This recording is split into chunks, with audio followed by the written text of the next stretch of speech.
last session, which was 2 weeks ago, so it's a little bit further back. I will give you a little bit of a recap. We ended up, so we met these characters who are aboard a ship called the Petrach, which is a transatlantic ship that is traveling from London to New York. It is a nightliner, i.e. it is operated by corporations owned by the Kindred, and as thus is suited for Kindred transatlantic travel. At the time, 1920s, it was the way to go.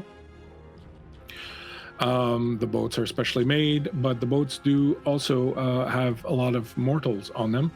So the rules of the Masquerade, the rules of the Camarilla apply, and on board there is, or rather was at this particular juncture, a keeper of Elysium and a sheriff to keep everyone kind of honest and operating within the bounds of the laws of the Camarilla. Last session, during a night at the cabaret, some of these people started having visions, illusions, seeing different things happening to them. They were separated. They some people encountered their sire. Some people were offered deals with the devil. It's not too clear exactly what's going on, but the one clue that sort of unifies everything as these Kindred have been spending this evening on the boat is there's something in room number 12. Room number 12 keeps coming up. In fact, Jinx has been very cruelly physically marked on her body with the number 12. And there is a sense that the answers to a lot of the questions that are being asked may, in fact, be in room number 12. We met Elke, the cabaret singer, who is a daughter of cacophony. Her voice so enchanting that it enthralled Ellis and drove him to seek out a meeting with her and her agent a little after the show. And this is where Ellis sort of was offered a deal to help bolster his attempts at his revival or revolution, if you will, depending on who you ask, of Harlem. There was also in attendance a member of the Giovanni clan, Mr. Federico, who was surrounded by a group of bodyguards and kind of operated like he owned the place. He ran into Miguel and Elaine a little bit later on the ship, and that's something that we will see shortly what happened with that. But Federico Giovanni is on his way to Chicago, and among his retinue is a young bodyguard who is a ghoul at this point called Atius Giovanni, which, may or may not be relevant to things. You had, my friends, also run into a Malkavian, a wonderful lady named Geraldine True. Geraldine had at first seemed very combative, very coming into conflict with Elaine and Miguel. Later on had at first proven to be kind of mysterious and perhaps into some looking for some sensual entertainment, drawing the attention of Jinx, but then turning into a very prudish, God-fearing sort of woman and coming into a conflict again with the two Kindred. And eventually you had also met a ghoul named Dr. Bowman. Dr. Bowman is the ghoul of a high-ranking Toreador in New York. He is a doctor who had been studying in Edinburgh and is returning to New York. He is, while he doesn't have official status and is not regarded as a Kindred, he is sort of allowed within the Kindred parts of the ship and all that because of the high-ranking status of his master. Finally, there were two other Kindred of note, both of whom are now dead. The Keeper of Elysium, Lady Vesper, and Rufus Purcell, the sheriff, both of whom were killed. Rufus after an altercation with another Kindred who apparently turned into a snake and fled off into the air ducts of the ship.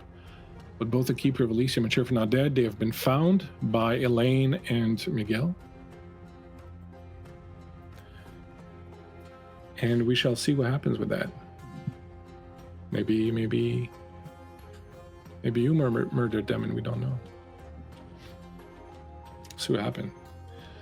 I want to say sorry to Miko there, because I said I would highlight the names of all the NPCs I would show, and I didn't highlight the last two because I got busy doing something else. But Miko's a pro, and he sorted it out. That's why I'm happy Miko's here. My friends, let us begin. As we open up tonight on our little boat, the Petrach, which, as I mentioned, is a bit of a special ship meant very specifically for the Kindred. We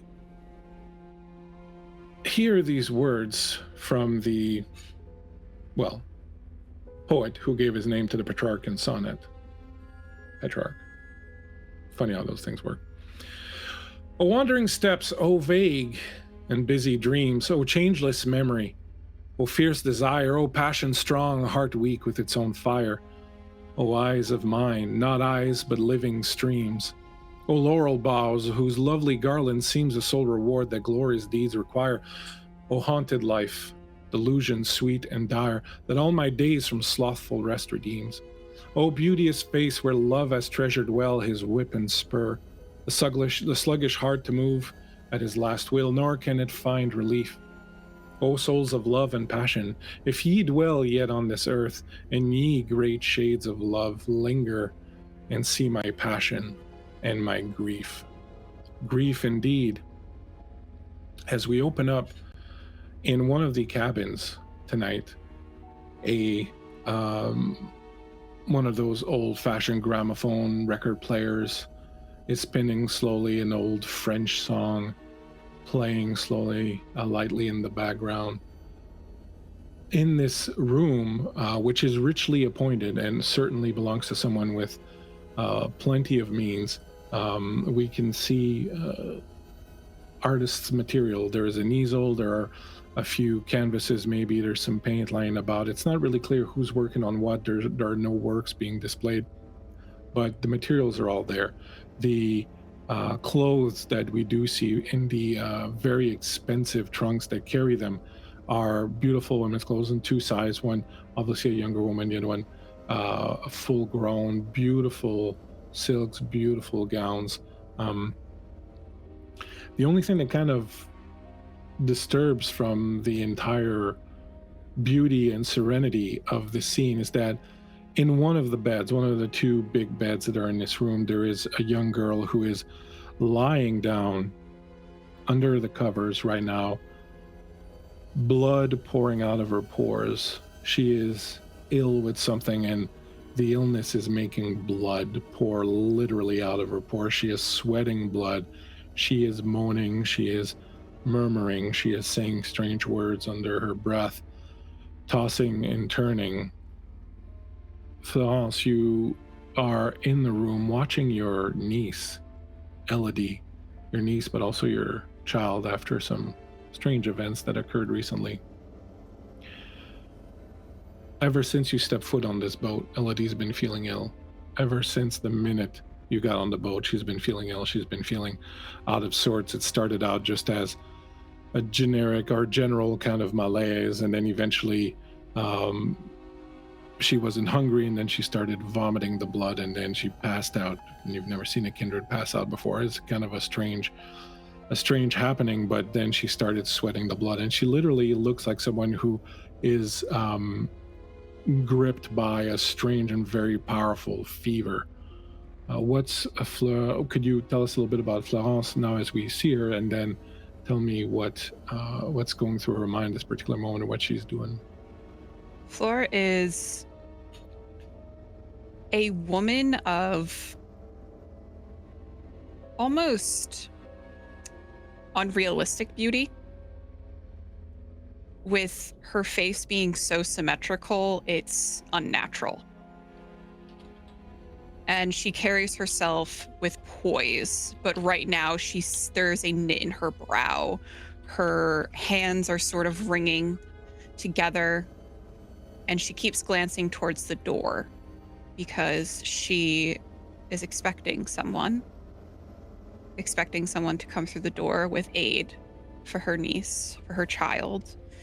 And you can just see, as the minutes sort of tick on by, the worry is just becoming more and more apparent on her face, and it's almost ages her in a way that seems impossible for an immortal being.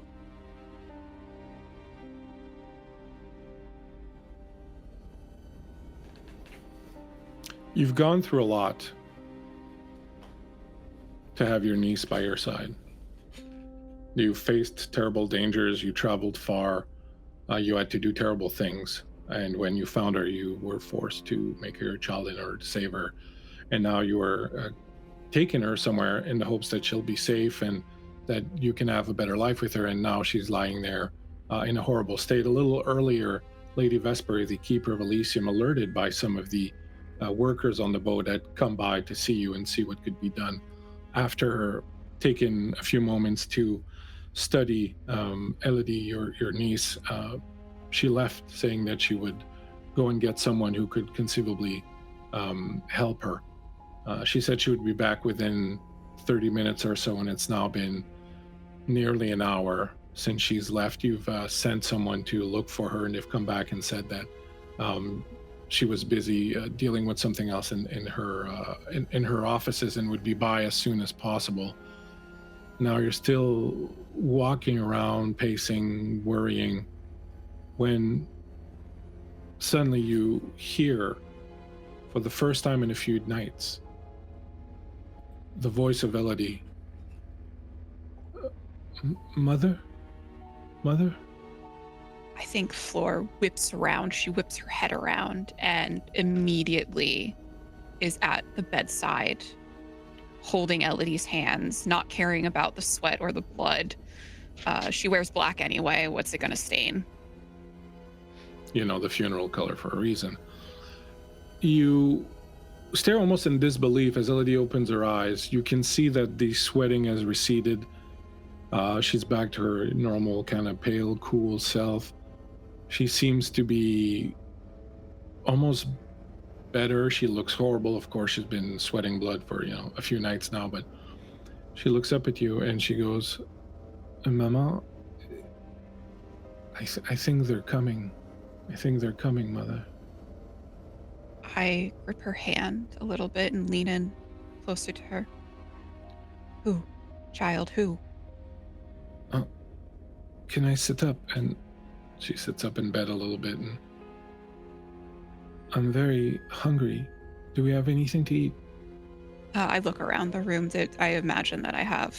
Yeah, a you would stock. have absolutely. You would have like a big carafe that's, being kept nearby. So you go ahead and you pour her some, and she drinks it, but not, you would have expected her to kind of like really kind of guzzle it, but she sips it very kind of calmly and in an imposing manner. And after a moment, she seems to kind of regain a little bit of composure.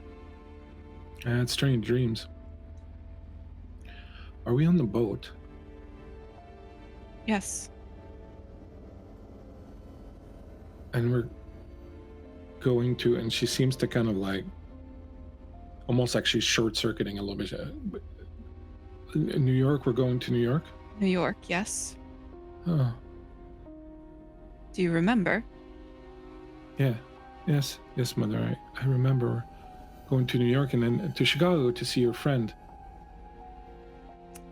Flor's face softens a little bit as she smiles and she nods. Yes, we're going to see my friend. I'm very glad for it, Mother. I'm very glad for it. And then her face changes a little bit and she looks at you and she's got kind of harder eyes a little bit and she goes, they're coming. The ones I want, they're coming. Ones you want.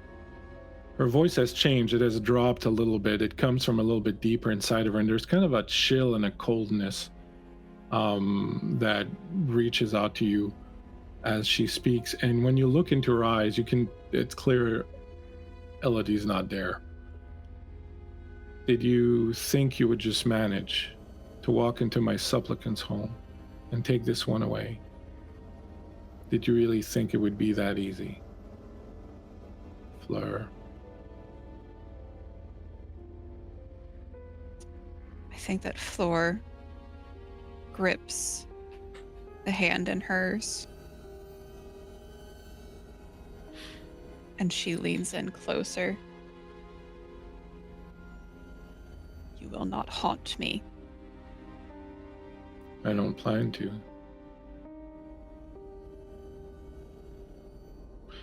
Besides, this body just won't do. I've been looking throughout the ship and I found a few suitable ones. The ones who are coming here? Yes, I want one of them. If you help me convince one of them to make a deal with me, I'll give Elodie back to you.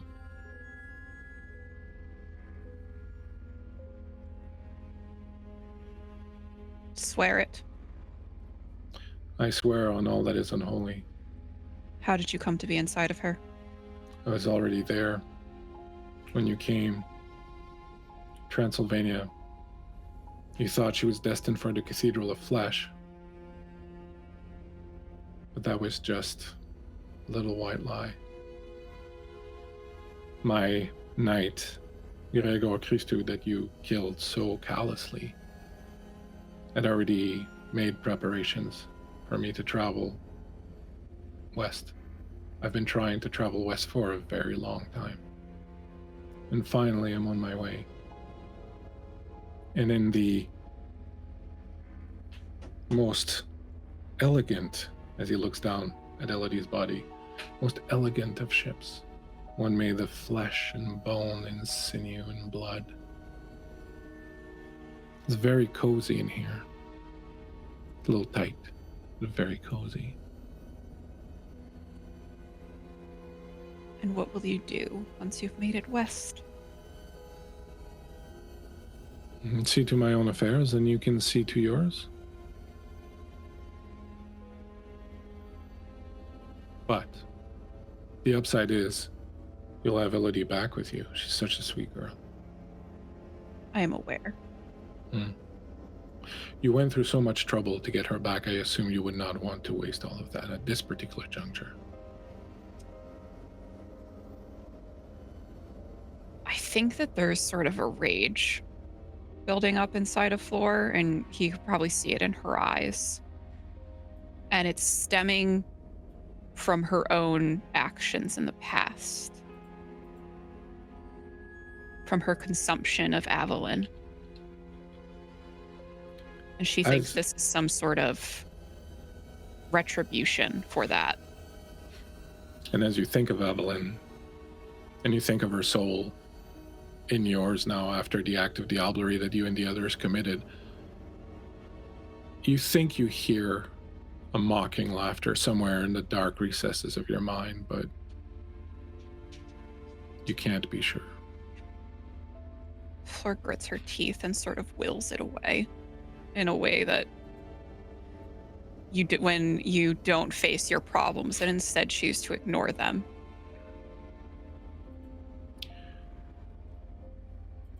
It's simple. Convince one of them. Take them downstairs into the cargo hold. You'll find my resting place there. Get at least one of them near there, or more if you can, and leave the rest to me. But heed this warning and heed it well. There is unfortunately one who burns like the sun that is trapped in the coffin with me. If you open the coffin, you, Elodie, and all the others of your kind aboard will die. And if you wish, you may try to ascertain whether I'm lying to you, because I am not.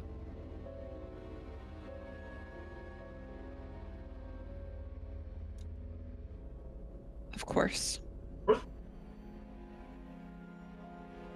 And I think Floor will get up and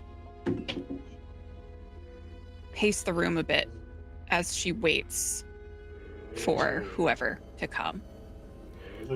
And as you wait, you at one point turn to see Elodie sitting straight up in bed.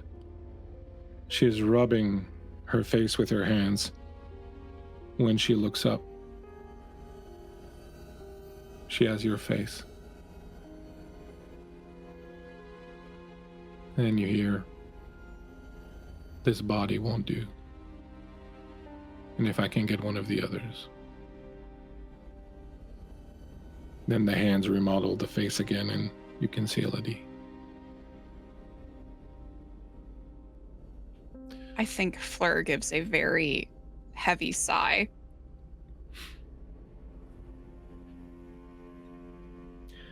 Meanwhile,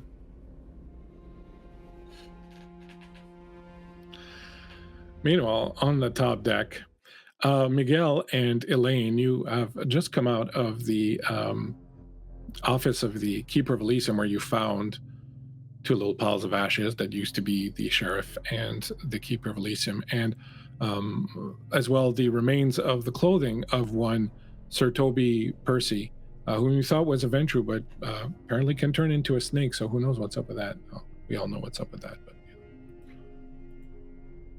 you step out, and as you do, you hear a voice with a heavy Italian accent who says, "Nice evening for a walk."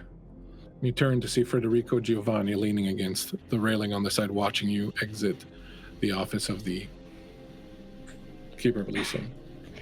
Well, it sure seems so, considering you're out here as well.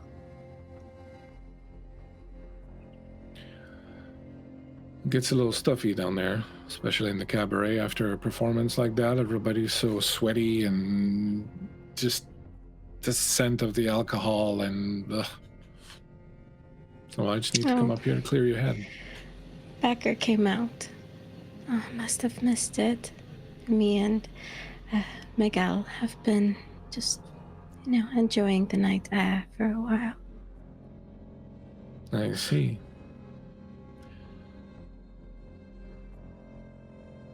He leans over, looks into the office. You close the door behind as you come out, I would assume.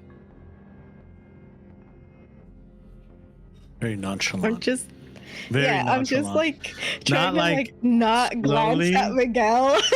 Not very slowly, just very nonchalant, just like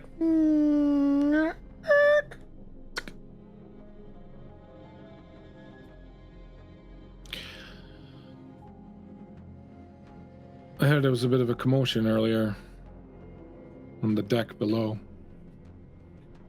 Two of our people fighting, is that true? Not as much as a fight as apprehending, I guess. They must have done something. I don't know. Yes, the Camarilla certainly wouldn't be abusing any of its powers or anything like that. Of course not. It was the sheriff who did the apprehending, so I'm sure there's a good reason for that. I'm sure as well. And what about you, my friend? Who looks at Miguel. The evening treating you kindly? and he very nonchalantly puts his arm underneath her arm and like, she's lovely company today. I am You could see as because Miguel is very good at this, right? But she's like a rule follower, and so she's like actively trying to like not like she's like sweating. She's like trying so hard because this is like, you know, so out of like her, you know. It's just funny. He kind of just taps her arm, reassuring like everything's okay.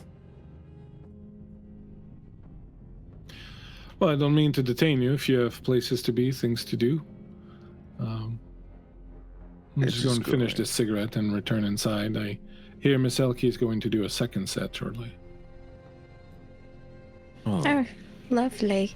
Maybe we will go inside and see it, seeing as how I missed the first one. Oh, pero señorita, there's so much left to see in the boats. Let's go continue our stroll, no? Do you really want to go back inside? You're right. Well, I guess I hope you enjoy the show. I'm sure I will. If you missed it earlier, it was quite the performance. Miss Elke is quite the singer. She had me all in my feelings, you know? Your feelings, sir. It's very intriguing, yes? Why is that so? We all have them? Yes. Some more potent than others. You make an interesting couple, the two of you. The clan of kings and the ones who cast no reflections.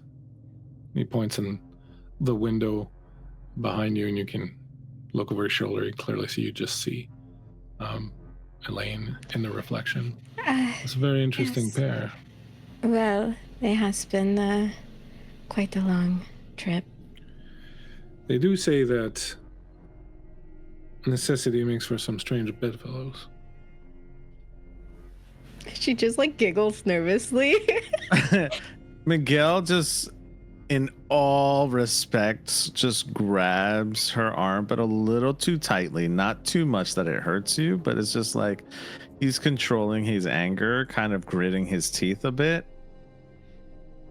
And, si, senor. It is, you know, I think we are going to take the stroll now. Oh, And please, he's- don't let me keep you. Oh, yes. And he's just gritting through his teeth and he's just like, just kind of continue to smile and walk away. As you start walking away, you hear, excuse me, Miss Lancaster. Yes. I just wanted to inquire whether you knew that you have a friend. Someone following in your shadow, and I don't mean your shadowy friend here. I mean, there's someone who feels very strongly about you, who is hovering right now, just there over your shoulder. And she like physically turns around. And when So, you like, do, for a very brief moment, you see almost kind of like a shimmering in the air, and you get the whiff of her perfume. Just wafts across, awakening all the memories. Into your deepest horror, as you are just leaning into this, just basking into smelling her perfume again, feeling what it does to you, how it makes the hair stands on your body, how it flushes your neck and your cheeks. It turns into the smell of burned flesh.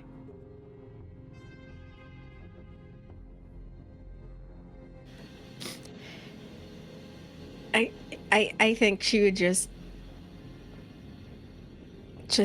kind of stay still for a moment, just like not knowing exactly how to respond to that, just like very confused and remembering like how she saw her earlier there as well, and maybe, you know, starting to think it wasn't just the alcohol. And then she turns around after a couple of seconds and looks at him, because, you know, he can see her, Mm-hmm. and she doesn't know if she should ask or inquire, because she, you know, there's so much that has happened tonight, and it's all, you know, it's just one night, and there's just so much going on. So But does she ask anything? yeah, I think, you know, she's like, well, Miguel's right, we have to go, but I can't just go. And she will ask him, and what is it exactly that you see?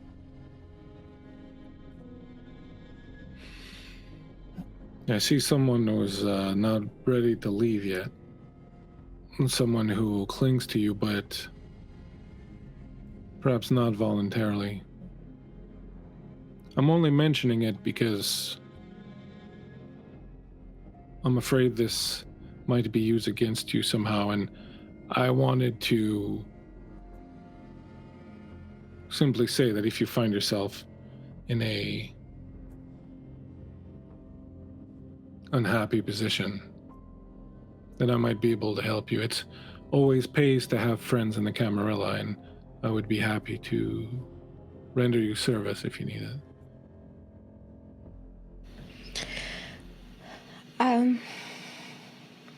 I appreciate that, and I will keep it in mind.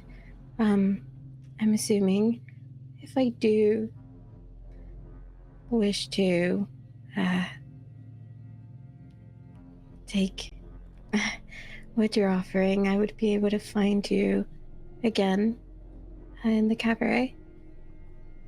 Certainly, or ask around. Everybody knows who Federico Giovanni is.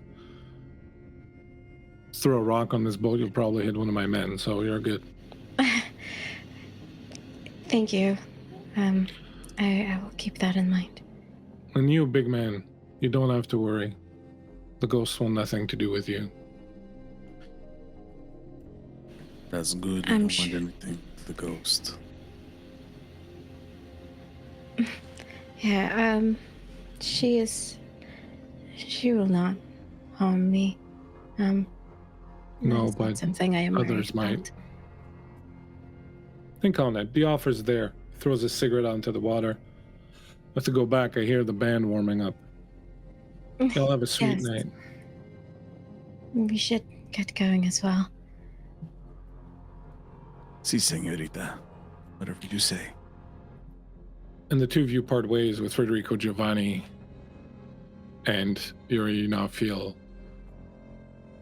as if someone is following you and clinging close to you, and you can feel a kind of deep longing, but also a thread of fear going through it. And it sets, again, your hairs rising on your arms, but for a completely different reason. It feels a little unsettling this time.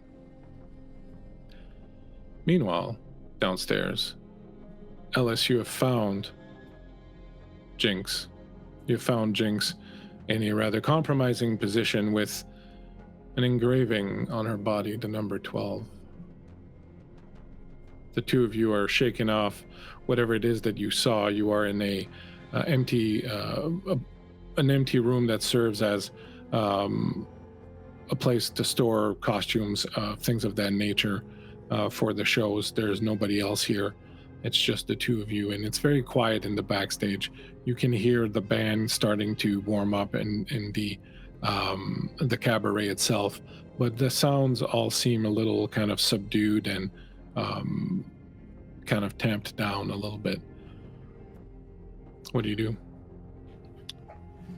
I see the position that Jinx is in, and my expression darkens. I turn around and I very calmly close the door that I just came through, and I turn around and I step toward her. And I look her in the eye very intensely. I'm searching to see if she's still mine.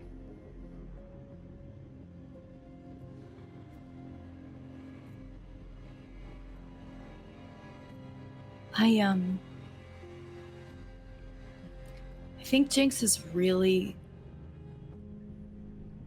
that everything that just happened so quickly and with so little input from her that I think she feels like she's been thrown out of a building and now she's supposed to explain herself, and so she wants to, but she's also like overwhelmed and not really sure how, and I think she's just gonna say,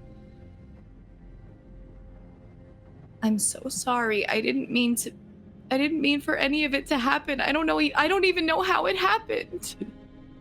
Be still. Yes, sir. He looks at the engraving on her stomach, correct? Yep. It's not like the marks that Ellis leaves on Jinx. Ellis leaves beautiful, flowery, filigreed type script on her body in places where only they can see.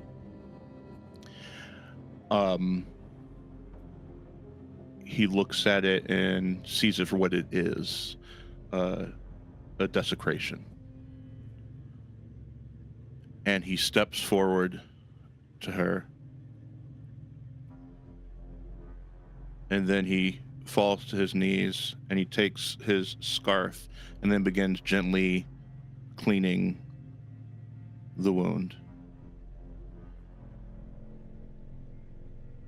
You have nothing to be sorry for. I love you. I'm sorry. I love you too, baby. Now, what do you remember of what happened? Something very weird is going on this boat. Okay. You went to talk to Elkie, and I was just sitting there, and Dr. Bowman came over, and we were talking, and he said that he had an extensive collection of knives and needles. And I said that sounded very interesting, so I came to find you. And when I got backstage, I didn't hear you, I didn't see anything. All I heard was this whispering from one room with the door open, this room. And I went in to see who was in there. And there was a crucifix. And my sire was there. Something very strange is going on. I keep seeing the number 12. Geraldine left a napkin 12? with the number 12. Yes. Didn't you say that before?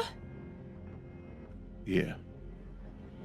So I think somebody's Geraldine fucking left with a the baby.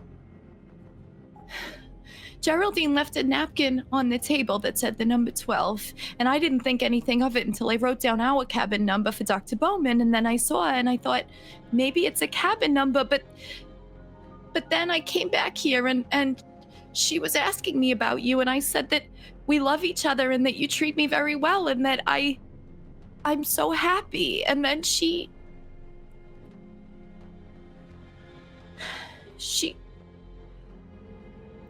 tried to convince me that you care more about the dream than you do about me.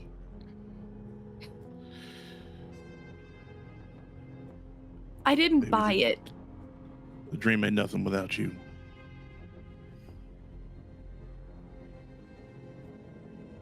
What's a think I king just sink without his down. queen? And he takes you in his arms and he just embraces you and kisses you.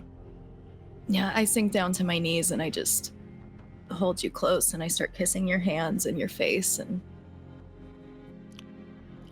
Now, before we go, I think we need to try and see if we can get a little bit of advantage. Information is key. So let me try something. And I was just going to put his hand on the engraving on Jinx's stomach, and Bleak, let me know if this is something I can do. I'd like to try and use my spirit's touch to try and see if I could see what actually happened.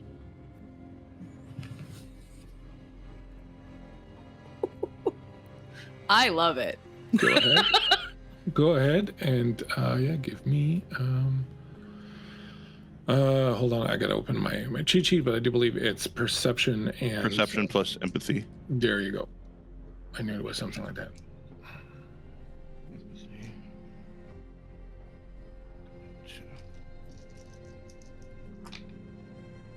Okay, and what's the difficulty? This is a good roll. Yeah, definitely is gonna be 7. Okay, so that's 3 7s and 1 8 and a 5. Any ones? No ones. All right, excellent. So as you reach down and touch this, the first wave of emotion images that you get are things that, to a certain degree, you've seen before. They are snapshots, flashes of Jinx in utter ecstasy brought about through pain. Jinx being a true masochist in the truest sense, really kind of the body really transformed those feelings of pain into pleasure, but on a level of which you've never seen it before. Like, if you think that, what you make Jinx feel is a 10, this is on a a 30 or 40. This is like way more than you think someone, a person could really kind of do to somebody else without just utterly destroying them. But that feeling is there, and it subsides really quickly, and you see several images of Jinx tied to this Christian cross, and alone. There's no one there, and you can see her carving the number 12 into her own belly. You can see her choking herself. You can see her force her own hand inside her throat. You can see her cutting herself. You can see her doing all these things and just being in total ecstasy, total ecstasy. You are shook by the level, the intensity of the emotions and the pleasure and the pain that Jinx is feeling, to the level that I'm going to say that you're going to have to spend a willpower point unless you want it to leave you reeling and dropping your level of self-control. You are flabbergasted. You've never felt anything like that yourself. That level of intense erotic power that was going on there is just way too much. And as you kind of step back from Jinx, having touched her, having felt all this, and you kind of step back from her, you hear in your mind, this can all be yours. Yeah, I'm definitely going to spend that willpower point. Sorry, what's my willpower? That's I have your willpower is your equal to my something, right? Yeah, it's your self-control plus courage is your willpower. Should be right up top. So 9. Okay. Yeah. So I'll go down to 8 on my willpower. Okay. I want to resist that. Yeah, because this will basically prevent you from frenzying because of having to do the frenzy check, because the emotion was so raw and so powerful that it literally reached inside of you and grabbed your beast and pulled it out. So if you can imagine, almost kind of like a cartoon of someone reaching down, and pulling out the devil or something, it would be exactly like that. Like your beast was just grabbed and just right the way to the edge of your flesh. Like you can feel it trembling inside of you. You can feel it kind of want to come out. Your fangs are coming out. But you manage to kind of control it. Jinx, you see this and it frightens you. You've seen Ellis in all sorts of states. You've seen Ellis in his states of fervor when he really gets into one of his, he's doing poetry, he's playing, he's giving a speech, he's talking about his ideas, he's talking about all this. He's in the middle of sexual, and in the middle of a sexual scene, or just you've seen him in all sorts of, but you've never seen this. You are almost afraid of him for the first time in your life. Unlife, let's say. So I'm gonna spend that willpower point, and what I do to try and ride out this feeling, I think that Ellis kind of tries to share it with Jinx. He's holding on to a coin that he always has, and he's gripping it so tightly it's probably drawing a bit of blood from his hand. It's actually a coin he took when he went back and killed the people that enslaved him decades ago. And as this vision is washing over him, he grabs Jinx and just rips off their underwear and just impales her on him and just rides out the feelings and the sensation and tries to like show Jinx what he is seeing in this moment. Go ahead, Jinx, if you would, for me here, and give me a self-control roll. What's your blood pool at? Sorry, I'm laughing because you might be surprised to hear this. Jinx has very little self-control.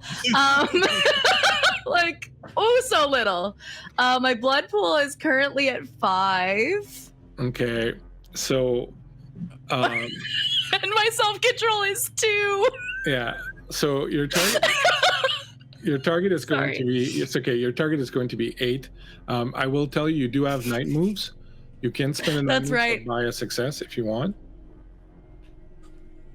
But otherwise, go ahead and make your roll.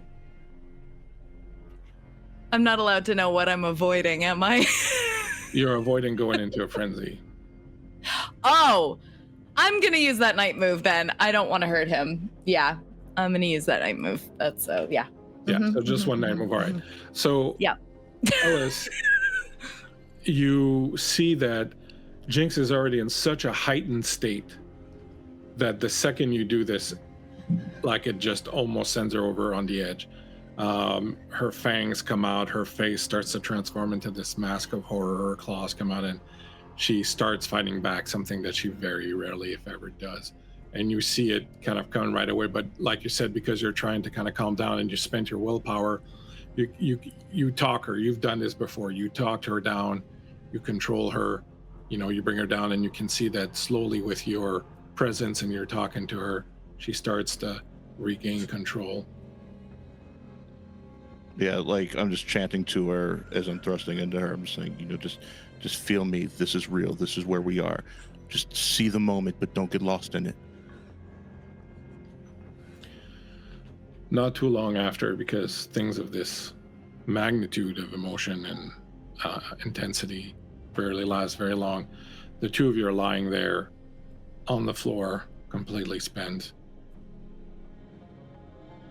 And the weirdness of everything that's just happened to you kind of really starts settling in now. There is definitely something that has preyed on you, that has inserted themselves into you, that has gone into your minds, read your secrets, knows your weaknesses, has been trying to exploit them, has been trying to reach you through them, offering you answers to things that you might want. And the thing that shakes you most, I think, as you lie there post-coitus, feeling yourselves, is that you feel that the offer is genuine. I'm gonna look at Jinx and say, you know what we have to do, right?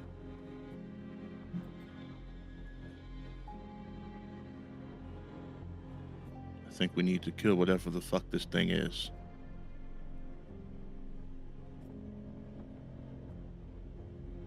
I'm scared. Yeah, me too. That's what makes it fun, huh?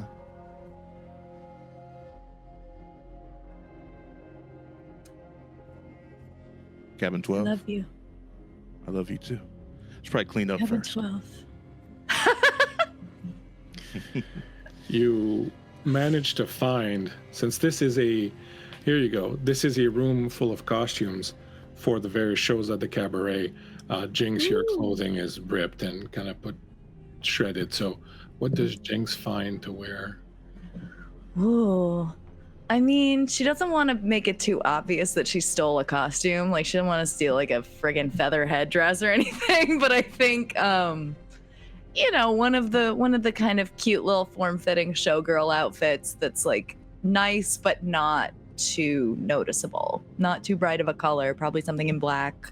Like a flapper girl outfit kind of thing? Like a little dancer dress kind of thing. Do you have the box with the cigarettes in it? You leave that box. I think enough people on this boat have seen me that I'm not trying to pretend I'm something that I'm not. I'm just trying to make myself look like I didn't just go through hell. The memory of everything that's just occurred sort of lingers on for the two of you as you move down. I will say, Jinx, you are a masochist as your nature. So if you're missing any willpower, it'll allow you to regain 1 willpower. And Ellis, you are visionary. I'm not ready yet to give you willpower for that, but you're working on it. That's good. You head down looking for room number 12. Miguel and Elaine, you walk along a corridor in the front of the ship where the more expensive suites are. There's no one around to hamper you. You maybe see like a waiter go by, a ghoul or something like that. He'll just kind of nod and move on. And eventually you're standing in front of room number 12.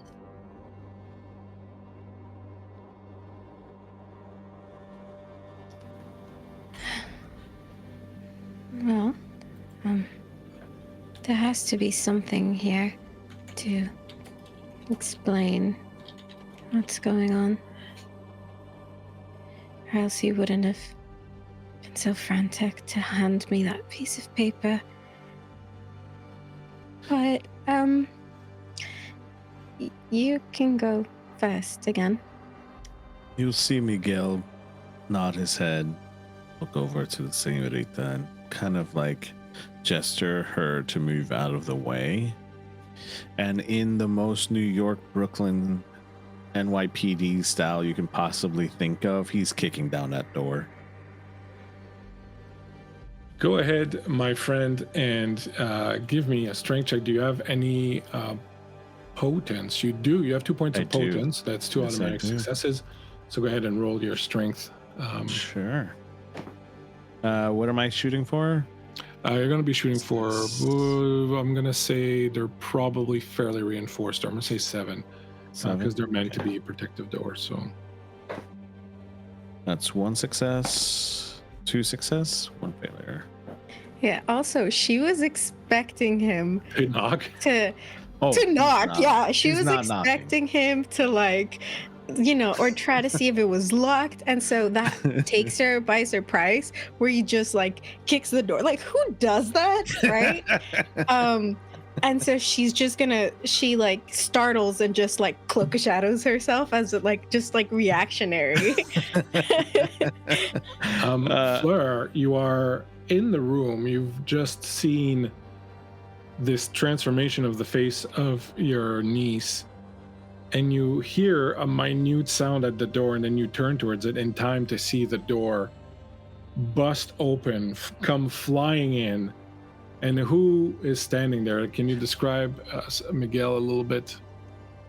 Oh, yes. Miguel is going to be at the front door, and his leg is hyperextended so that the door is like almost just kicked in, but not enough. Like, he knows his strength, and he knows that if he kicks it way too much, that door is flying in and hitting whoever it is in there. So it's just enough where it just swings open really fast.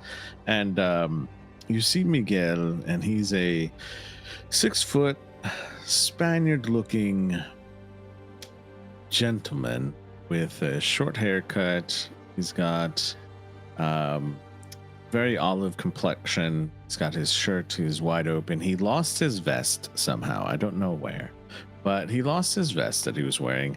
He's got a little top hat, very slender build, but muscular. And you can tell that he kicked down that door for business. So that's what he looks like. I also just want to say, Maui, it doesn't cost you any blood to use Spirit's Touch.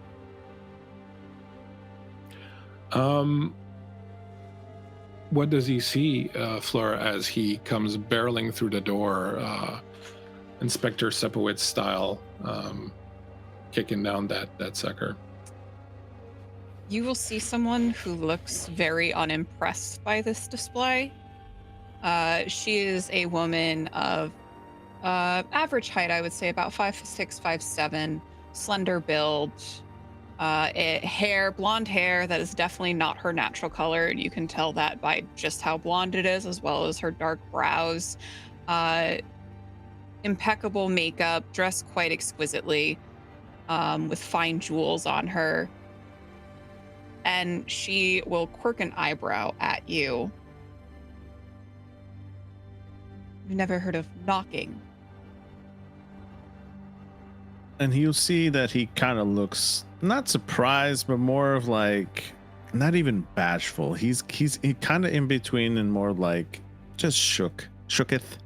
And it's like he didn't expect to find someone in here, which is why he kind of kicked it in just in case. And he'll apologetically bow and kind of tip his hat.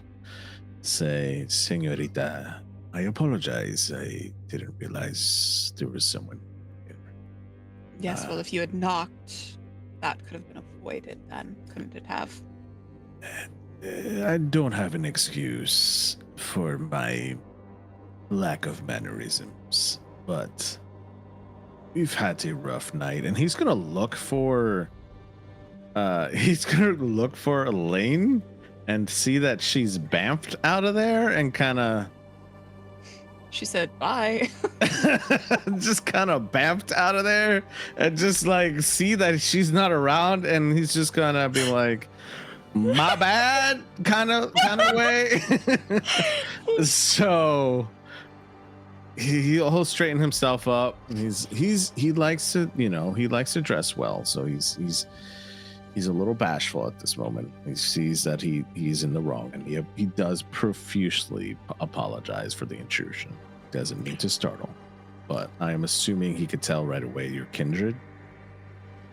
And more so, Miguel, you smell a very, very heavy smell of blood in this place. Like blood has been spilled everywhere. You can't see it right now. You don't see the girl because she's in like a side room kind of thing, but Sure. the smell of blood like comes wafting over you.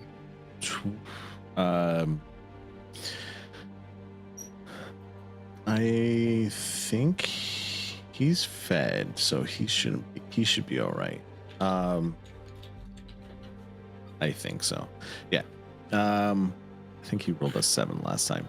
So the smell of blood will definitely capture his attention and kind of start darting around the room, looking for anything that would what's the word? I apologize. I'm trying to think of it in English. You mean like something that would like kind of clue him in, or like Clue him, right? sort of look Clue out, him in like on this. the smell, correct? Algo sospechoso. So yeah, that's what I was thinking. I was like, that's not what I'm trying to say. So What? a little suspicious, yeah. So what's Elaine doing at all during this time? Yeah, so she will, as he's like apologizing, like, oh shit, like it's a woman. Like she kind of is surprised as well. Like she was not expecting, like she doesn't know what she was expecting, but it wasn't like a beautiful woman to just be standing there seemingly alone. And so she Facts. does kind of wait a couple of heartbeats while they're having this interaction. And then kind of where she makes sure that she can tell that she is alone, at least in this room, she will drop the cloak and walk in. Hello. We were led to believe that this is a place we should come to. And what led you to believe that exactly? I'm afraid I can't necessarily disclose that. But my name is Elaine Lancaster of House Ventru. May I know who you are? I think that Florence will step up to Elaine and sort of hold a hand out. Florence. House Yep, Toreador. Yeah, she'll take it and kind of put it to her forehead. She bows a little bit, gives it back. Very, that's what she does. She deals with powerful people, this isn't something that would like phase her necessarily. Very polite girl.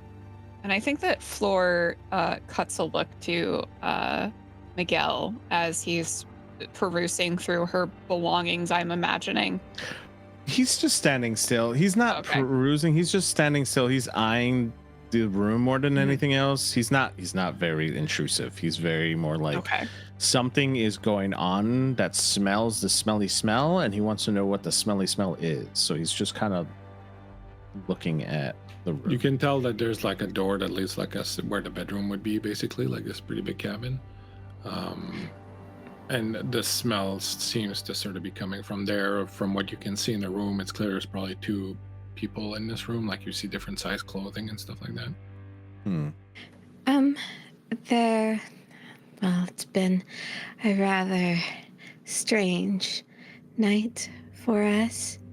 I don't know if you've encountered anything strange. I've encountered many strange things. Here, though, not quite. Yes. All right. And she looks at Miguel because it's like, this isn't what she does. She's a librarian. And she's like, all right, buddy, this is as far as, like, I'm at a loss. And as you look over to Miguel and do that, coming down the corridor, Jinx, and I keep doing that, Jinx and Ellis, because I looked down quickly expecting to see the character's name, and I see your name first.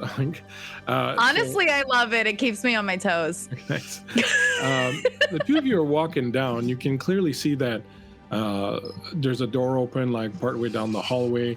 There's a faint smell of blood that's coming to you, and you can hear people talking. And as you're approaching and counting the doors and seeing the numbers, it becomes evident that that door that's open where people are talking is going to be room number 12.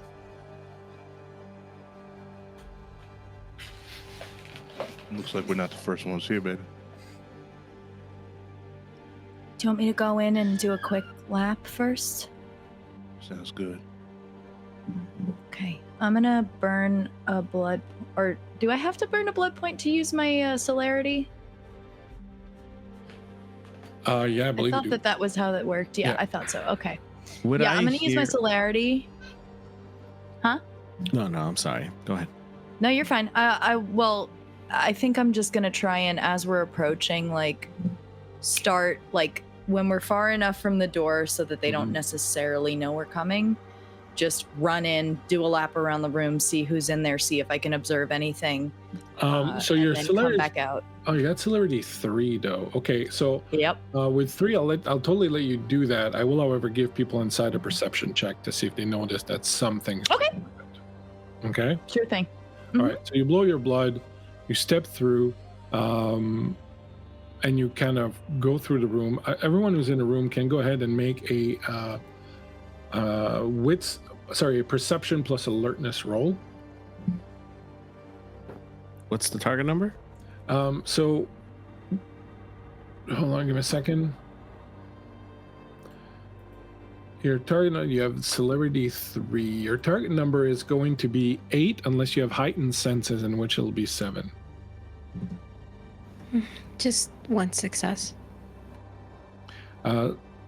Sadie, you can roll your stealth if you want. You can roll your dexterity and stealth if you want.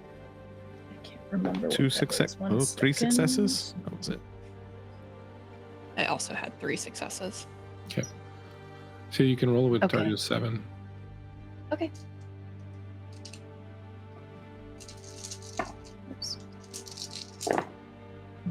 Oof. Oh wait. Okay. That is 3 successes. Okay. So your character doesn't realize anything. Both Miguel and Myriad.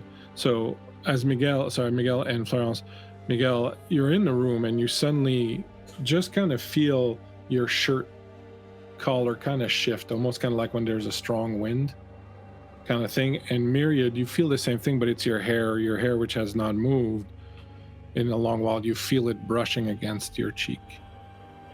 And That's all it is. You don't see anyone coming through the room. You don't feel anything. You just kind of suddenly feel like something's happened, almost kind of like if someone would have, blown next to you or something like that. You feel just a little, something's off, basically.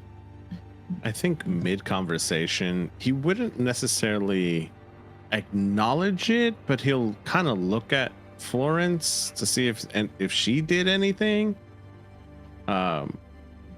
Is this something where I can reach out and grab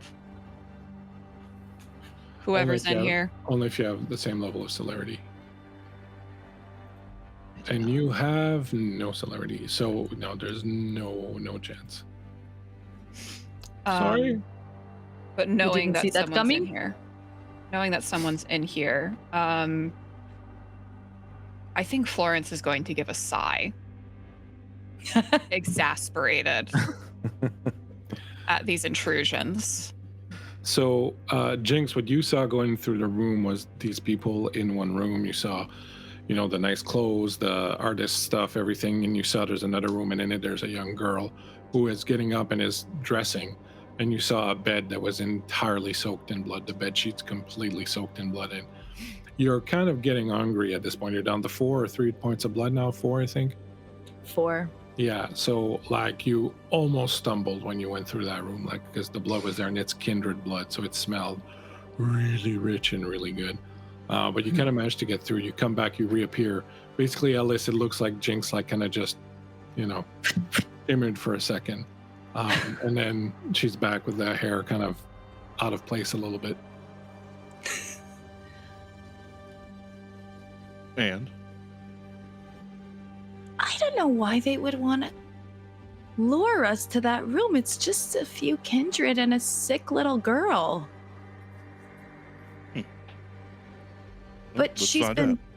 bleeding in the bed for days, it looks like. I don't know what's wrong with her, but okay. All right, let's go in. I think it's safe. All right, so we're gonna step in. I think slowly. Miguel is already, his sentences are heightened since he felt something, so he would maybe perceive someone's behind him by this point. You feel that someone's kind of coming up, but they're not kind of trying to hide their position. They're just moving. Right. Yeah, I'm gonna actually knock on the door as we're standing in the threshold. There is no door. The door is on the. It's on the on other the frame. side. Yeah. The door frame just I broke this door. Hey, we like to knock on open doors in our house.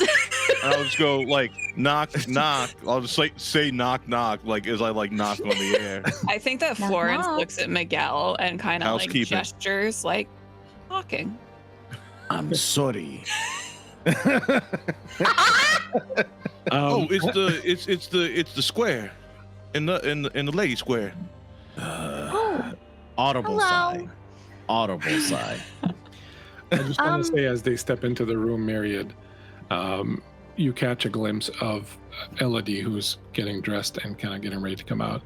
And she looks at you briefly, and you hear, "The Spaniards of no importance to me, but one of the other 3 will do." I think that Thor is kind of looking everyone and trying to gauge who might have the weakest will of the remaining 3. So if you want, you could do an Auspex check on them just to kind of get a sense of where they are. So you could do an aura perception. So it'd be your perception plus empathy. Yeah, I mean, we know who it is. What is my target number? Your target number is 7. By design. 2 successes. Do I? If it's a 10, do I re-roll? Yeah, it explodes. So you get to reroll and add to it. 3 successes. Okay, so I'm gonna kind of guess at what, based on people's natures, what you would see. You would see on Jinx a very deep red aura, which would indicate to you that this is someone who is desirous or lustful. She seems to have very recently been in very extreme state of sexual arousal and pleasure. Like the aura is still kind of like pumping from that, and you can definitely feel that. I think you would get from Ellis. I mean, kind of the same. Yeah, a very. But the red is a little darker, and it signifies a little bit more anger. So there's definitely kind of a I'm gonna fucking punch someone in the face kind of feel, because he was very angry at what had been done to Jinx earlier. So you're gonna see kind of a lot of that lustfulness in him, but also a degree of anger in there.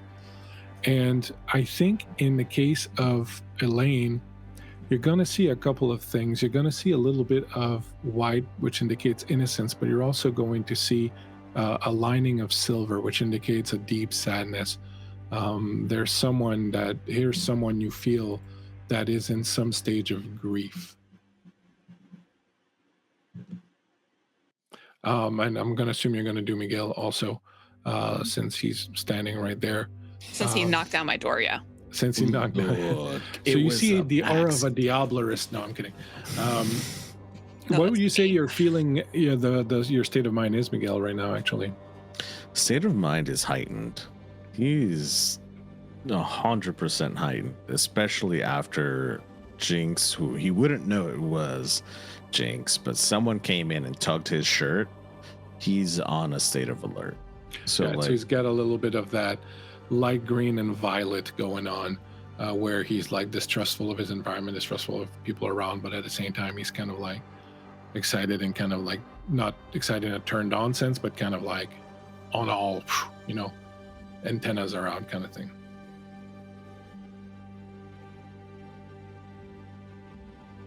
Oh, did you look at LED also when you did that? Sure, Bleak. I don't know. Why would you do that?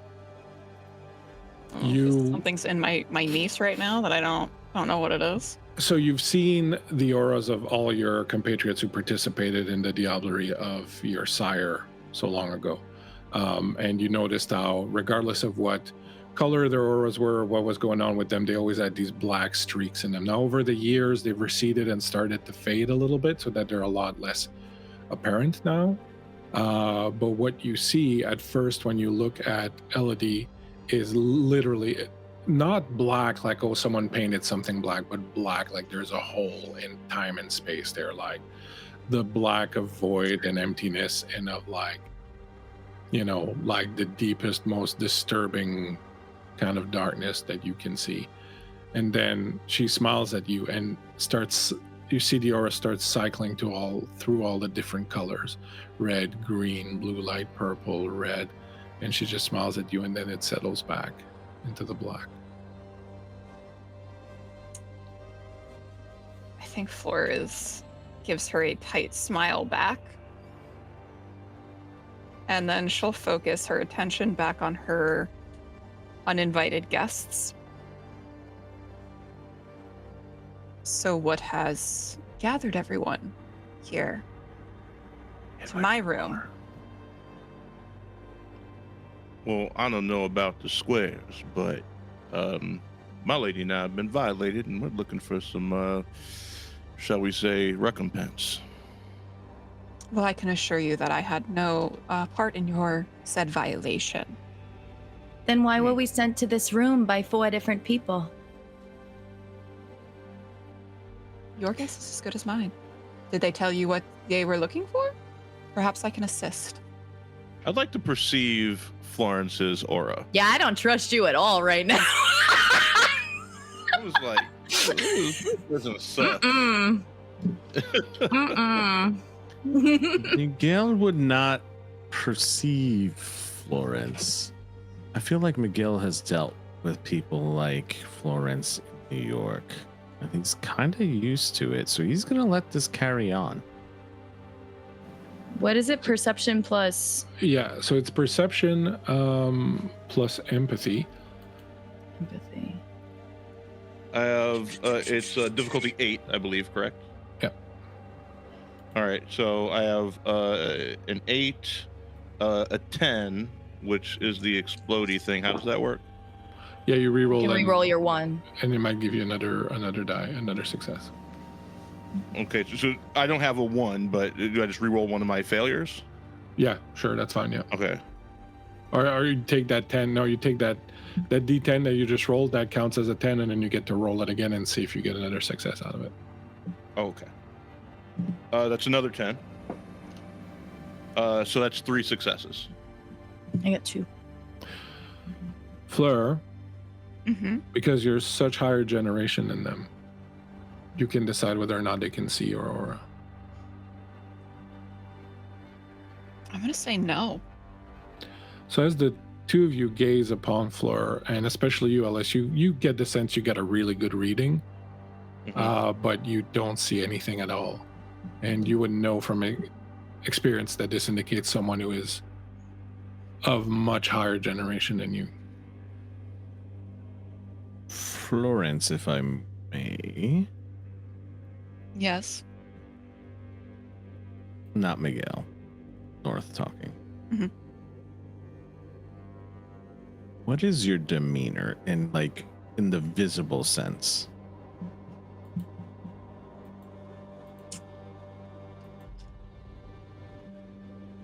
I think that Florence right now is presenting herself as someone who is very calm and poised. I think if you were to look a little bit more deeply at her, there's a bit of a knit to her brow. She looks, despite her sort of nagging at you about the door and the knocking, she doesn't look quite annoyed. Sure. She looks troubled. Sure. Miguel is an older vamp. I think the oldest of the group? I'm not sure. Besides Floor. Age-wise, yeah, I do believe you are, yeah. And I think he's just going to kind of sit back and respectfully give Floor her space, knowing he knocked down the door. But he understands what she's doing as far as an elder vamp is concerned. I don't think he's put 2 and 2 yet together because the little one hasn't come out yet, correct? Yep. So I think he's waiting for something to happen to make it all come together for him. He's kind of just waiting. He's on the standstill. Yeah, when the two who came in mentioned that they had been led to this room, as well, Elaine would have turned around to face them, and she would have kind of looked between the two, decide to see who she's gonna address, and then I feel like Ellis kind of scares her a little, so she looks at Jinx, and she'd be like, you guys were also directed here by who? Remembering that the person that gave her the number literally just got murdered right after. So she's just how did you get the Every indication that we received to come here was given to us in a very indirect and, dare I say, vaguely sinister way. Someone who was trying to televangelize us left this cabin number on a napkin, and then someone planted the number into Sir's head, and then someone carved it into my body. She looks wide-eyed at that last one, because at first when you were saying oh, it was left on a napkin and stuff, she was man, that was so different to what happened to her. And then you mentioned that last one, and that's not something she could fathom, is somebody just carving you or carving the number into you. That's crazy. And she's just she looks at you and she's just are you okay? Yes, yeah, I'm fine. I have a unique relationship with pain, but the point is, We have been sent here by a series of figures who don't seem to be who they say they are, and who sent us here under very dubious and bizarre pretenses. They've been telling us that they can help us achieve things that we desire. They've been digging into our minds, and it all stinks. It all stinks to me. Yeah, she would turn back around and face Fleur. Well, with all due respect, I do not think this is all pure coincidence, now that they're here as well. So I would appreciate a little more forthcomeness. From who? I'm talking to Fleur. I'm facing her. Oh. Okay. Forthrightness.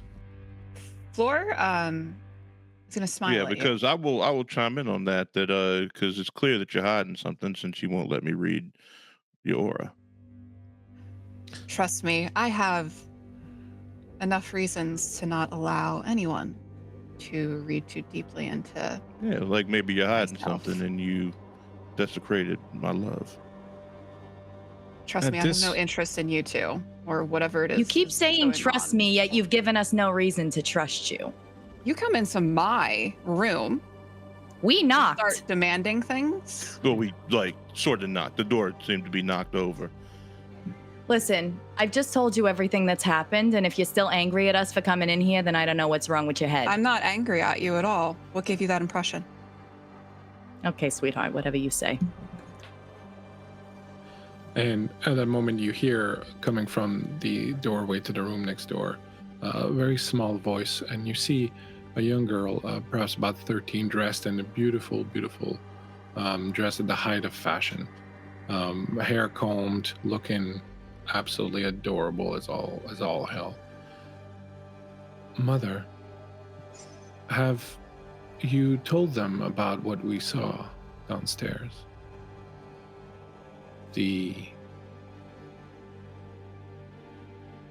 What did you call it? The sarcophagus.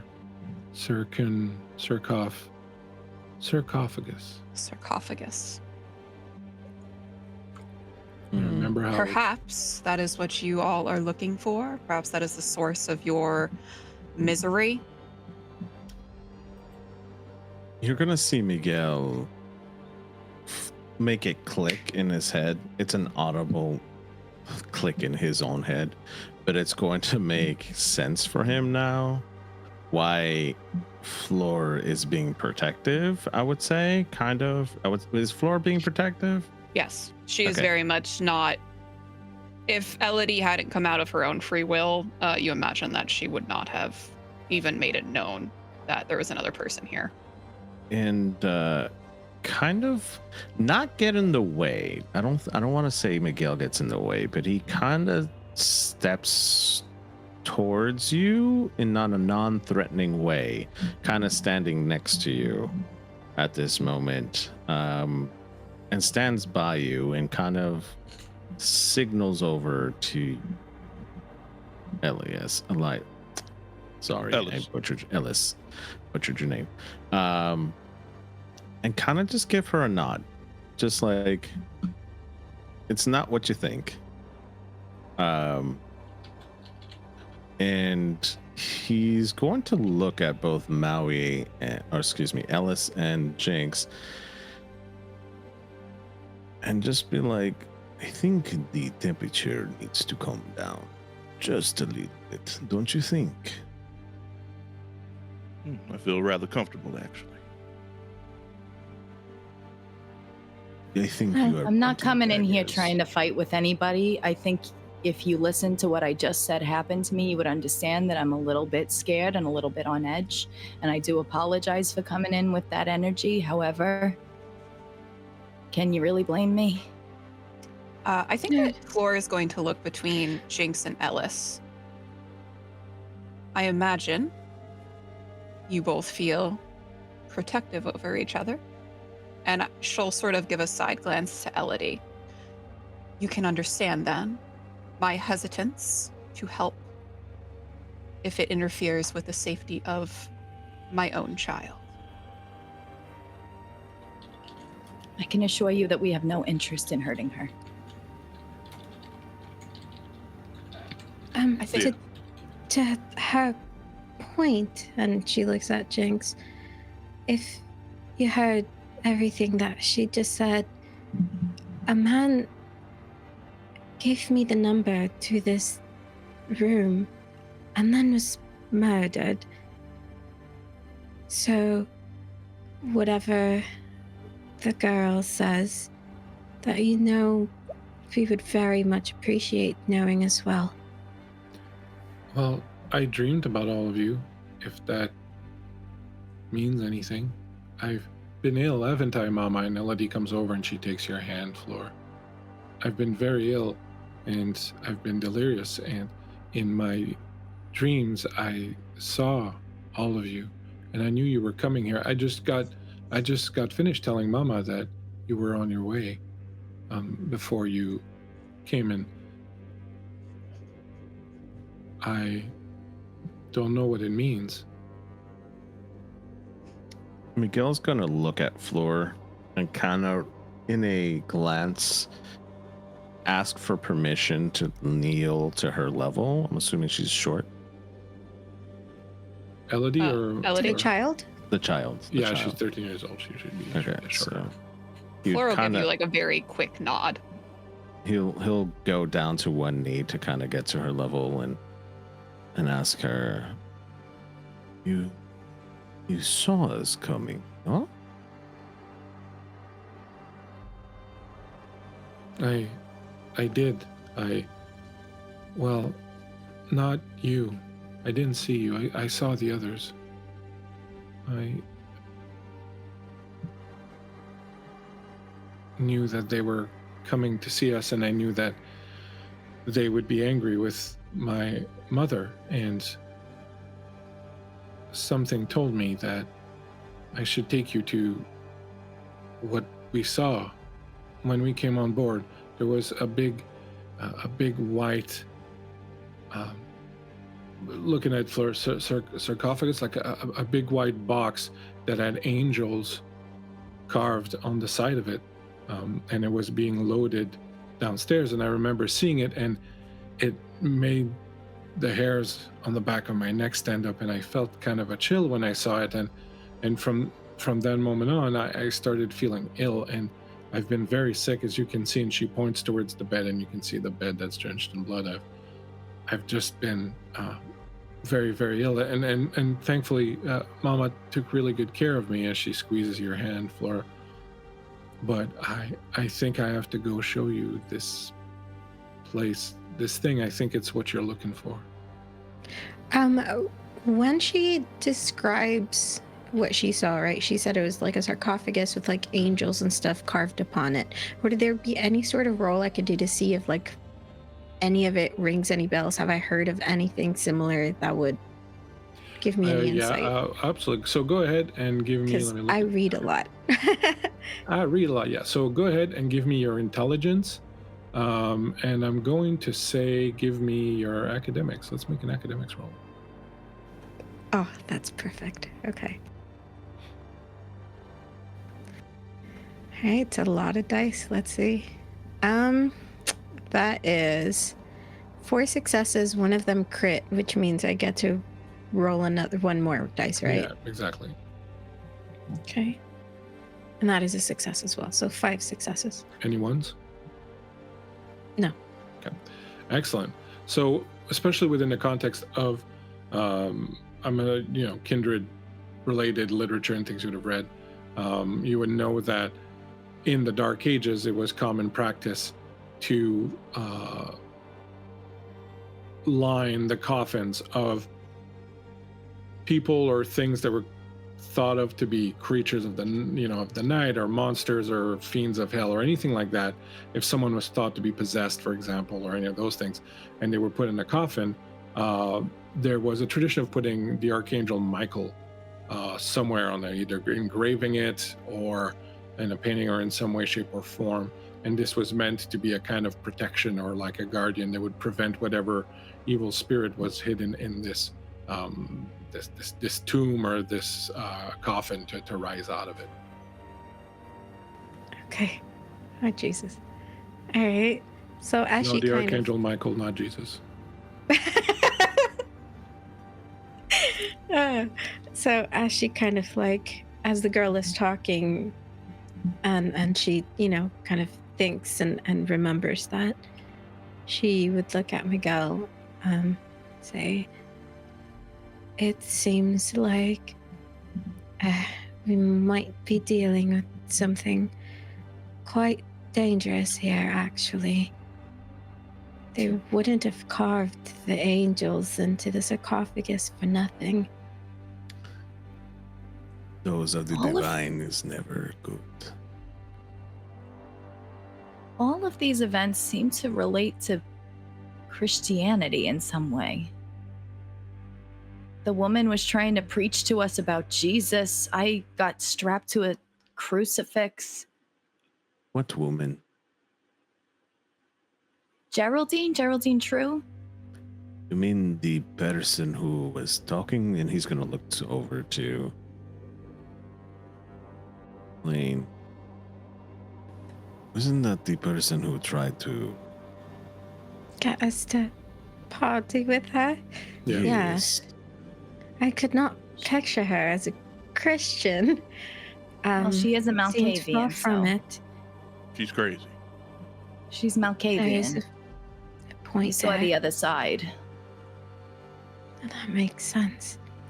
But did you go from flipping one direction to the other, Malkavian or not? Yes, I understand. There are a couple screws loose, but that is quite a jump. I'm just saying that Christianity seems to have something to do with all of this, and I don't really follow the Bible, but can't ignore a pattern when I see one. Yes. Yes.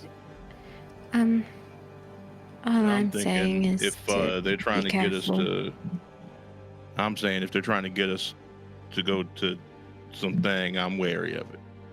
Yes, but the important question is here, why is the little one having visions? But we had Has she had these too. visions before? Is this new? This is new for Elodie, right, Bleak? Yeah. I'm gonna. Florence is going to nod. Yes, this is the first Like time new she's as in since experienced. she got on this boat. Yes. That's when the fever hit as well. She was sick, like she had said, almost as though she was human. It was like a human illness. I had been waiting for Vesper to come back. She had said that she would go and investigate, and she has yet to return. You mean, Lady Vespa is, dead. She was murdered as well. She what? Do I know the implications of the keeper of the 'Cause Elysium being murdered? Yeah. Yeah, that's pretty bad. I imagine we all would. Huge red flag, yeah. Yeah. It's real so bad. in a city, the only person who has, the power to speak for the prince in most matters, if the prince is not there, is the keeper of Elysium. So Yeah. While it would be arguable whether the Primogen or the keeper of Elysium were powerful, they're powerful and different. It's kind of like a senator versus someone in the House of Representatives, for example. They're separate but equal, I think. But the keeper of Elysium would generally be considered to be, in many respects, the second most important kindred in the city. Archduke Franz Ferdinand.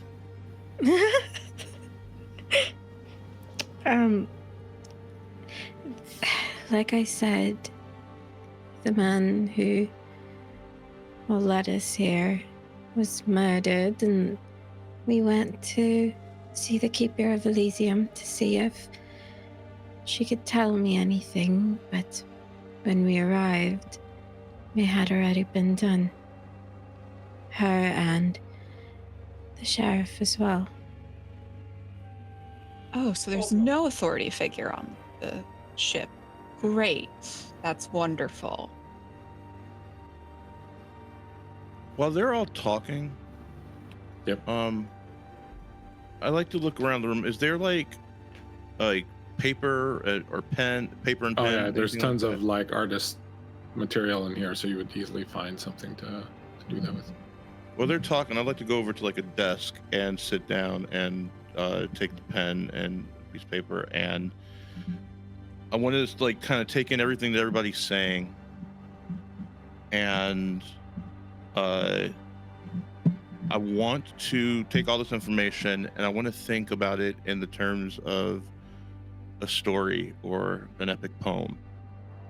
And I want to let my mind go back to what I saw. And I want to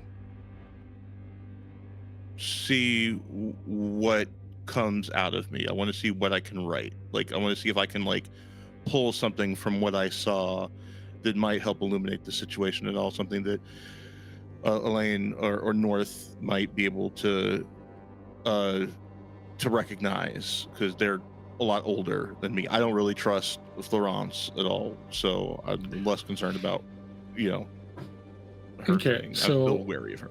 I am going to tell you to do this. You're going to roll your perception and your expression, and I will consider this.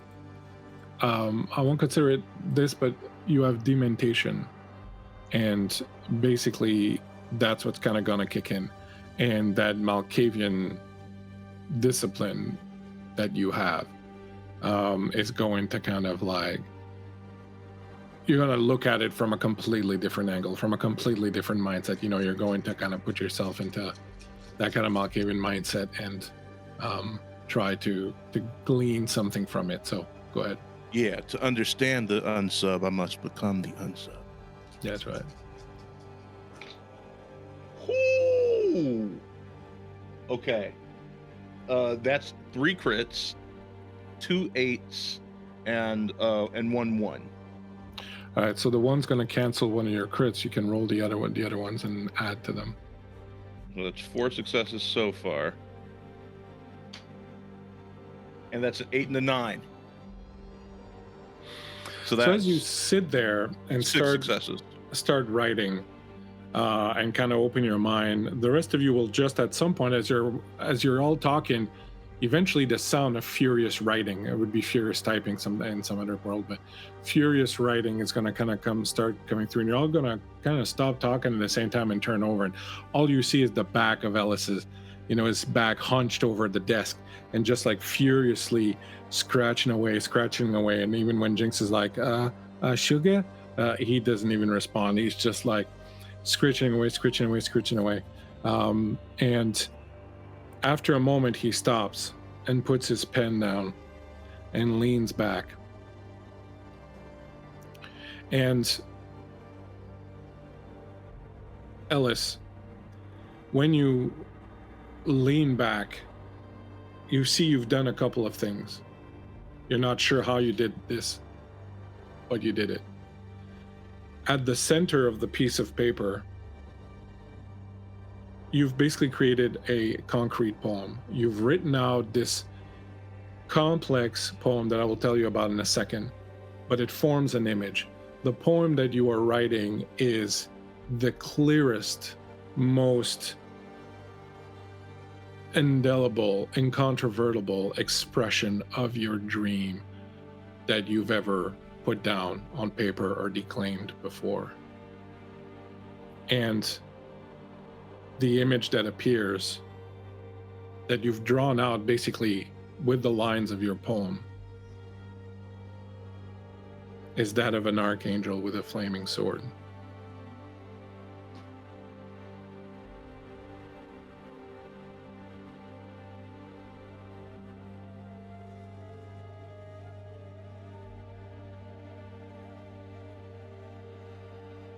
You said the Archangel Michael was a potential potential thing, Elaine?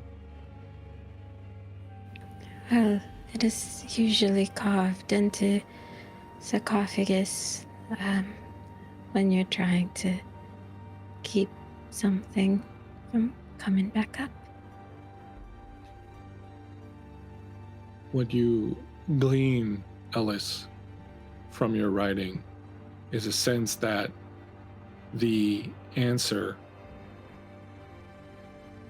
lies with the trap. That there is a trap, but that the answer to it, the response to it, the protection from it lies with it. I'm going to relay that. I'm not going to relay that yet, actually. I'm going to wait till I can get either Jinx or North or Elaine. I'm going to keep that part to myself for the time being until I get a moment.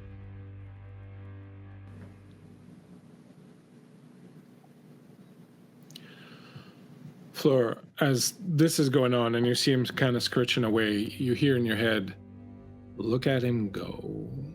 Words, words, words, words. You know he is a master of the word. Dreams. Dreams stacked upon dreams, visions stacked upon visions. Oh, he sees things. He wants to accomplish things. He knows how to accomplish them. He can incite people to do almost anything he wants, and yet here he sits in a little cabin in a boat in the middle of the ocean, worrying about who is trying to steal his girlfriend from him, and not really doing anything more than writing words upon words upon words upon words. What he'll do, any of them will do. The sun's fast approaching. You have maybe 2 hours of daylight left. If you don't want for this night to end in tragedy for everybody, it might be time to bring me one of them. And Elodie squeezes your hand as you hear this. I think Fleur is going to look to the group. If we are going to find answers to the visions and horrors that you have all witnessed or endured, perhaps we should go to the perceived source in the cargo.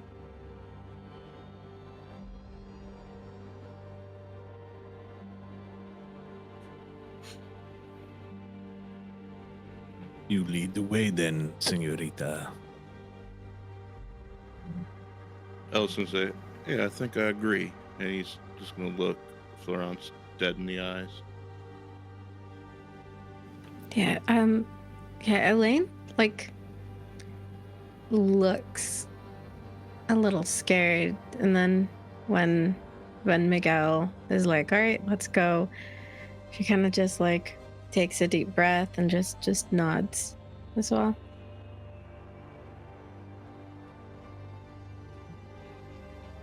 Let's go, Mama. It'll be like an adventure. I give Elodie's hand a squeeze and I begin to make my way down towards the cargo. So you don't want to leave the sick one here where it's safe? It's safe where I am. Miguel does a reassuring nod when you say that. As a lot of you make your way out into the corridor, heading downstairs to see what awaits you, it's a good moment for a break. So we will do just that. We'll take a quick break. Thank you, everyone, for hanging out with us. Appreciate you all being here. Thank you to my players.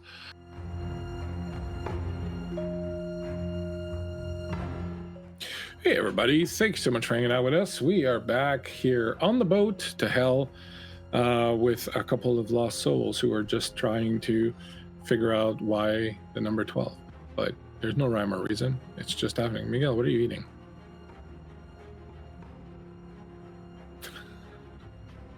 He's just chewing. We'll never know. So much chewing. The world may never know.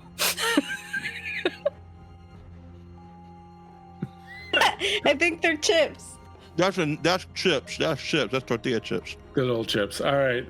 Thanks so much, everybody, for hanging out with us. We're right back. As we left you, we're heading on you all on your way down into the cargo area of the ship, looking for some answers, perhaps, to what's been going on around here. A couple of kindred have been murdered.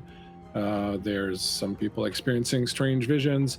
And some people dreaming about other people in sweat and blood. Just a normal night over here on Folk and Myth. As you are heading down into the cargo hold area, there's less than 2 hours before sunrise, and you're keenly aware of this. So you know that there's not much time for you to waste. However, as you are going down, if anyone would like to have a brief discussion or something with one of the other party members, the other coterie members, please go ahead, and you can certainly kind of fall back and have a brief discussion. So if anyone wants to do that, please feel free to do so. Yeah, I'm going to give Elaine a knowing look, hey, here, hang back a little bit. I'm assuming Jinx is next to me, holding on for dear life, per usual. Yeah, she kind of she looks like a little nervous, and she looks at North and sees that he's kind of zeroing in on the child and not paying much attention to her. So she just takes a deep breath and then just slowly falls back to where you guys are. And then just does a little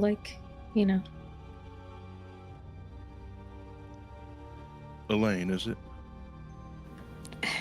Yes, I don't believe I caught your name. Ellis. It's a pleasure to meet you. Pleasure. I wish it was under better circumstances, but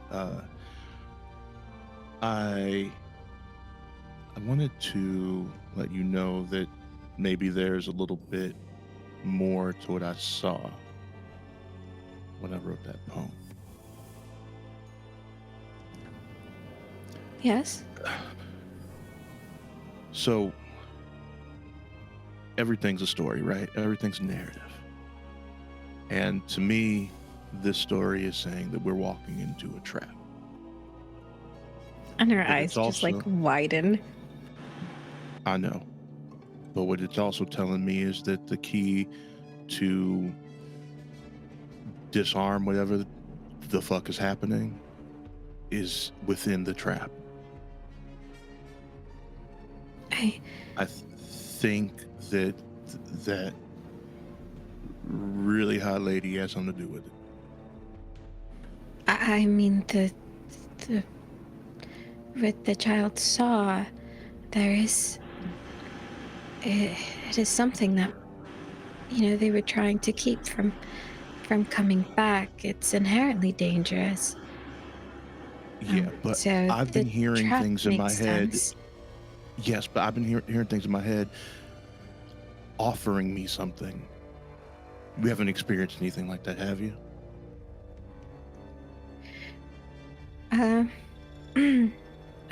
No.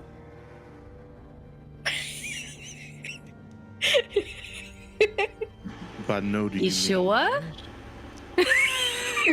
She's just like, mm-hmm. You sure? Don't need aspects to read that one. No, not at I all. mean- Look, Look, I we're ain't not trying trying to to get pry into into your your life. personal business. Yeah. but what I am saying is that I wouldn't trust whatever we're about to go in and see. And if it wants something from us, I don't know that it's a good idea to give it. Yes, that makes sense. Whatever is in there, it was sealed for a reason. I agree. It shouldn't come back. It's dangerous. I've never actually seen them. I've read about them quite a lot. But I do not know if there's necessarily going to be much we can do. Unfortunately. think maybe if you could get your friend out of that lady's ass, maybe that would help.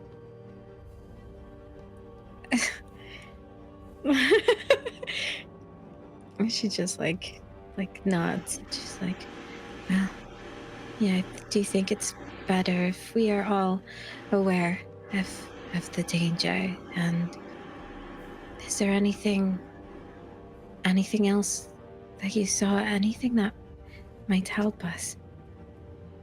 Was there anything else, Bleak, that I saw of note besides what I've intimated already? In your poem thing? Yeah. Nothing extra. Again, it's just a feeling you have. Like the poem itself was not about anything. It was just again articulating your vision, and the sense that you got was that this is what's being offered to you, like the clarity of this and the ability to do this.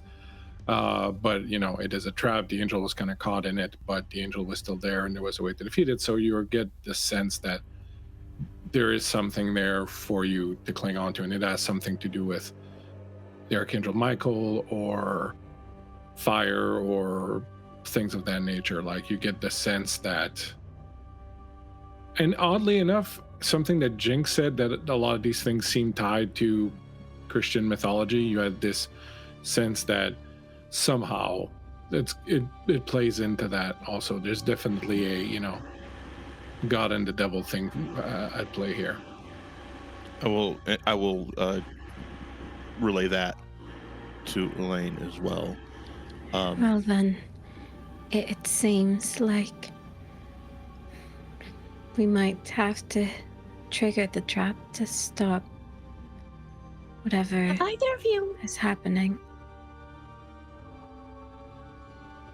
What is it, I my can't love? put my finger on it, but have either of you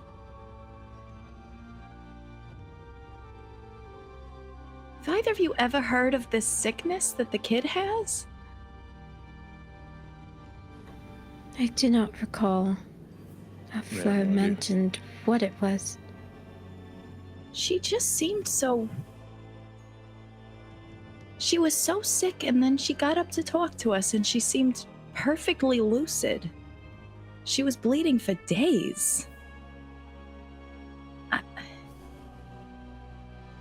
I don't think if I were that little and I'd suffered that much, I'd be that coherent. Right, I forgot that Sadie was the only one. Like, she saw the bed with the blood. No, we all did. No, just no, the you child and- came out of the room. You're the Yes, only one that just saw it. you. I thought she Scary. pointed. I thought she pointed to it, and we all saw it after she came out. Actually, yes, I did say in my description of it at some point, when she points to it, you can see that it's soaked in blood when she came out. Oh, Yes, you would have okay, seen it, okay, yeah. That's what I thought. Good point. Cool. I like You do that. get kind of the notion here of, like, again, thinking of religious imagery, the notion of stigmata. Yeah, it's. I think I've tried to suppress a lot of that shit because Jinx was certainly raised Roman Catholic because she's Italian. So I think she knew all this a long time ago, and she has tried not to remember it. Do you think did the child has something to do with this? I can't shake the feeling that she does. Why don't Jinx and I go talk with Florence and Elodie while you pull Miguel aside and maybe see if you can get through to him. I'll see if I can get a read on the kid. Florence is way too powerful, but maybe the kid, I can try and get a read on her. Very well. I can do that. What do you say, Jinx? Should we do what we do best? A little flirtation? A little Whatever you distraction? say, sir. All right. I don't think she likes me very much. I think you should take the lead on this. I don't know how much she likes me either, but we'll try. All right.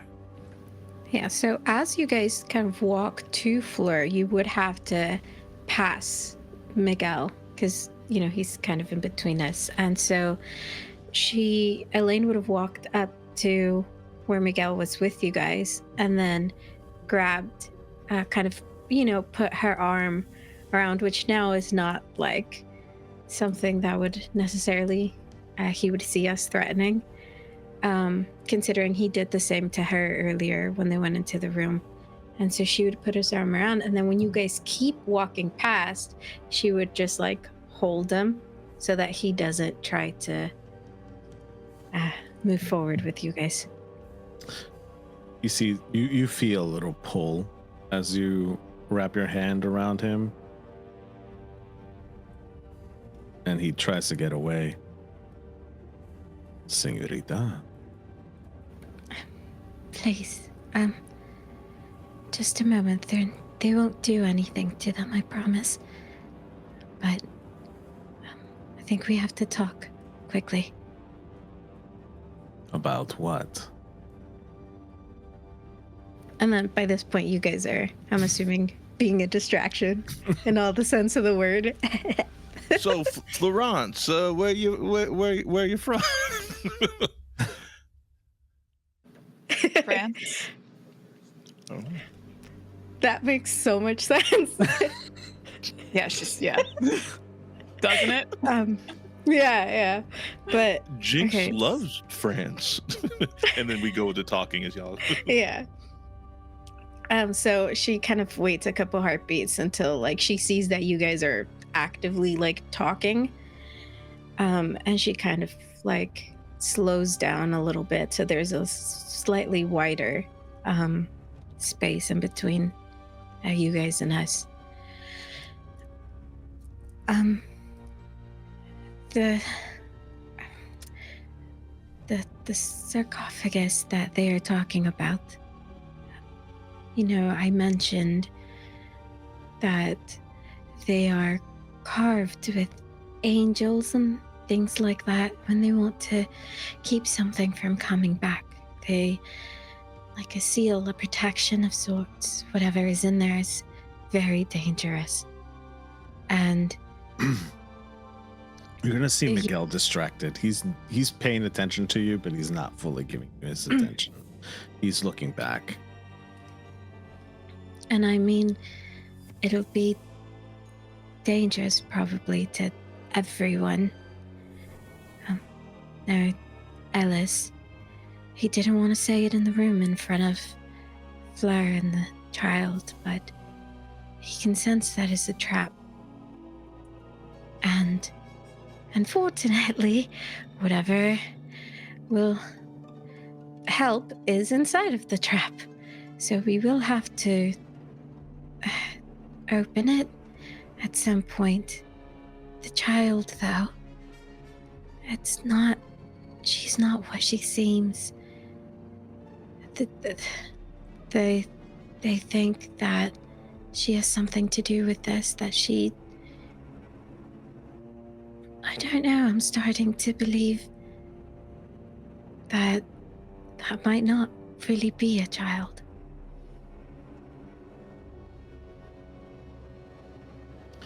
Again, Miguel is going to pay attention to what you're saying because he respects you and respects the time you've been together.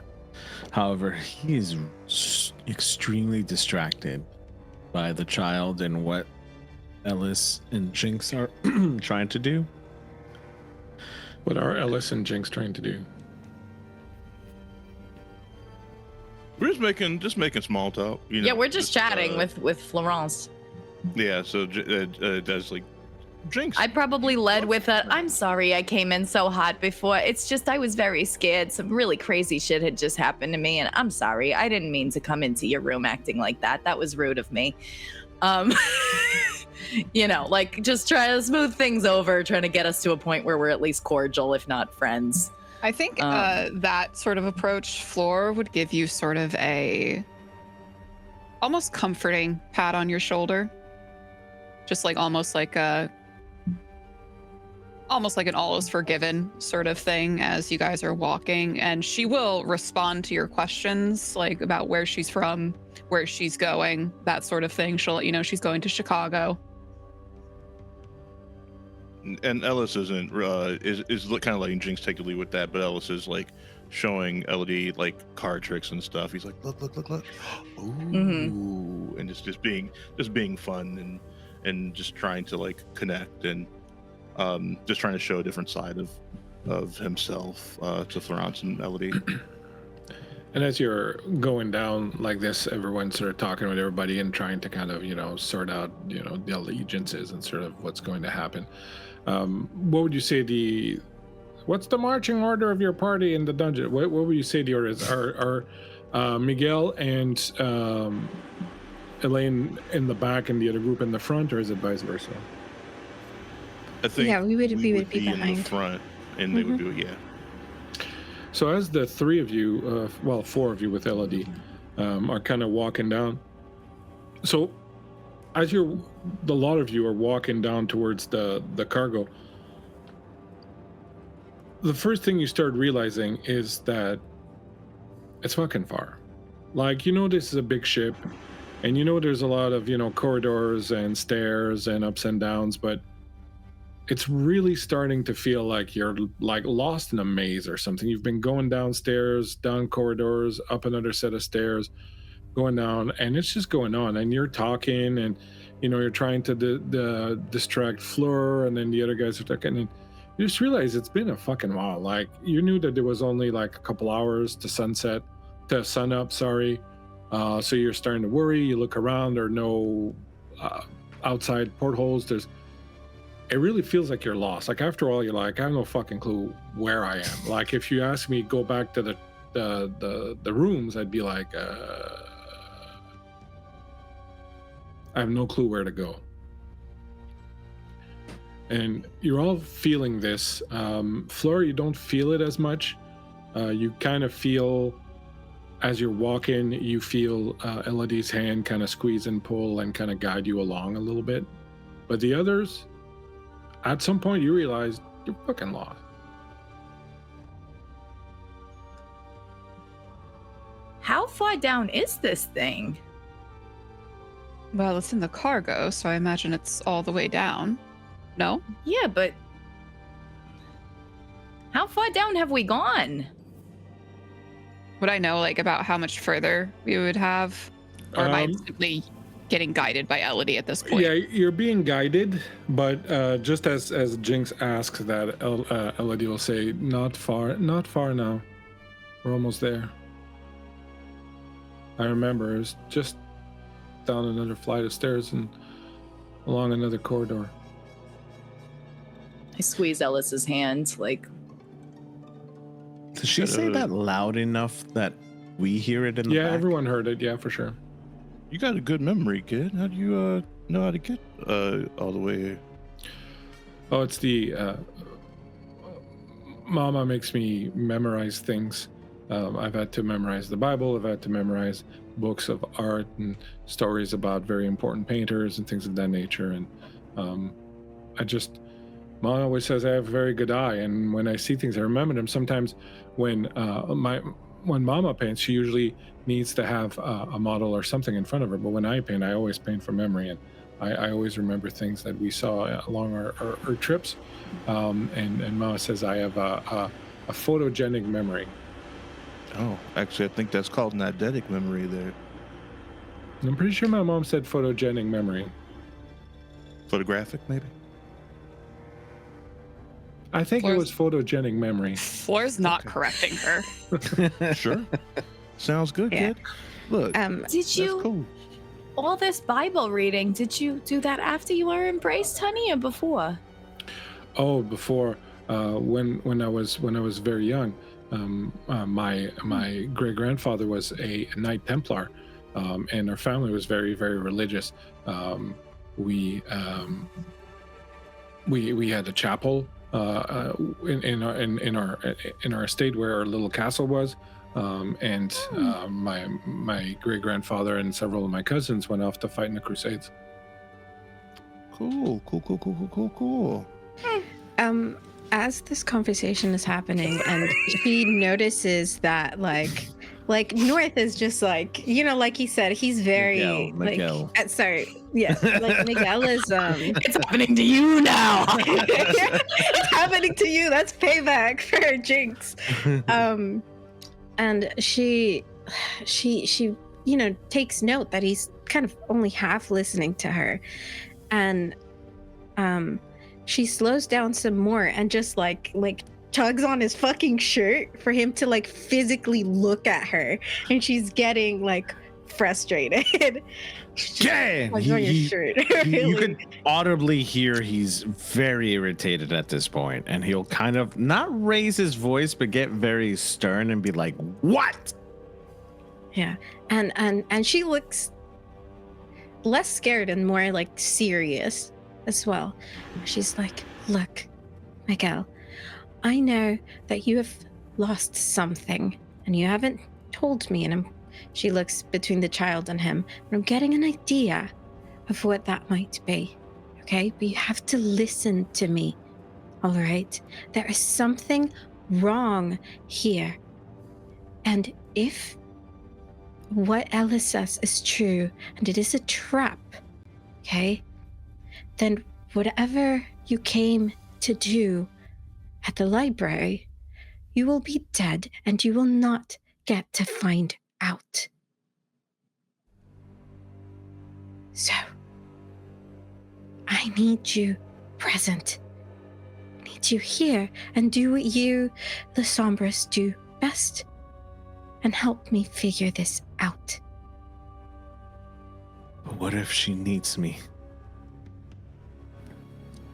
If something does go wrong, I know you'll help the child if it really is a child, and that is fine. I can take care of myself. But if the child is the threat, I cannot have you blinded. But what if they both need me? I wasn't there before.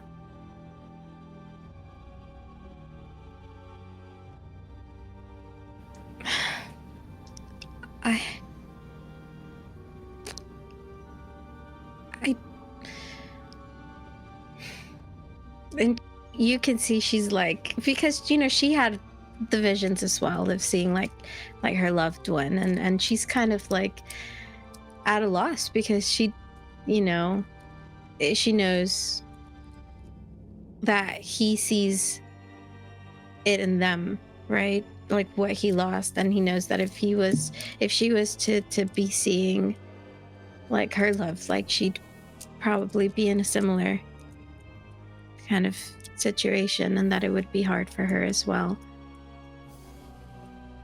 So I think there would be kind of like a silence. She's trying to think of what to say without being a hypocrite.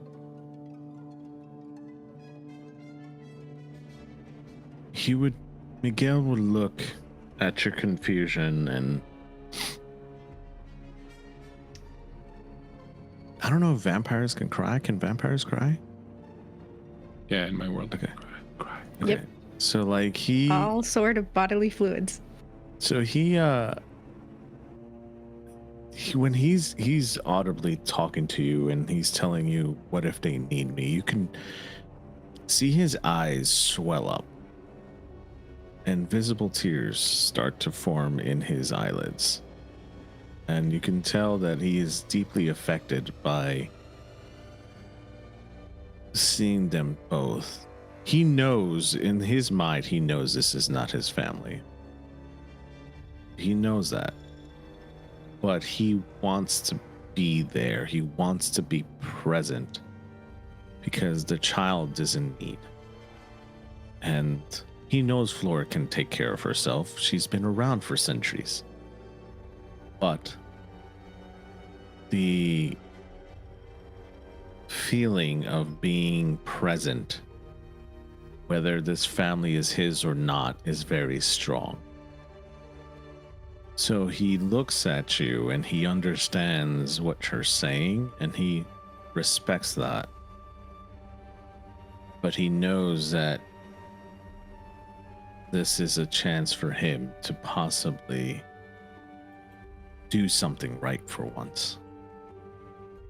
But there is a chance. And he understands that.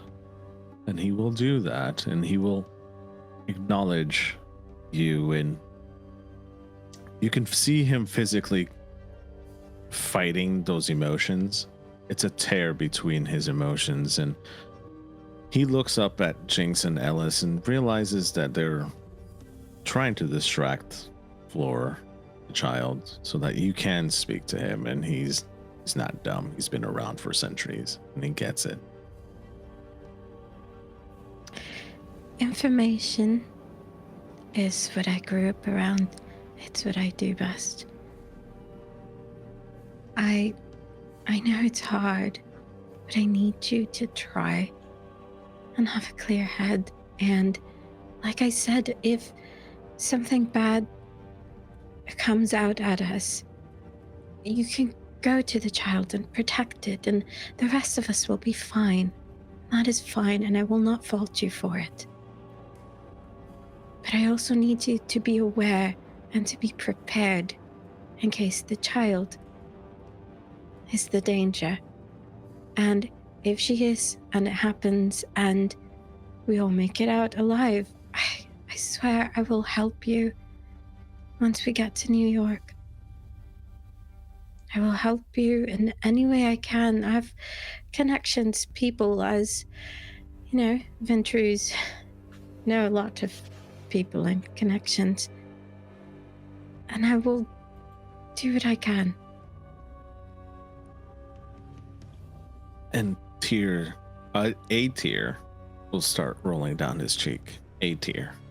Just a single really manly tear. Really wet tear is just coming down his cheek.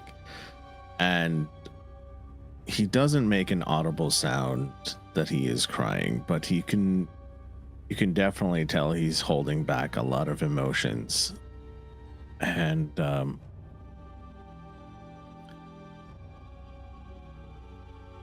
he just nods.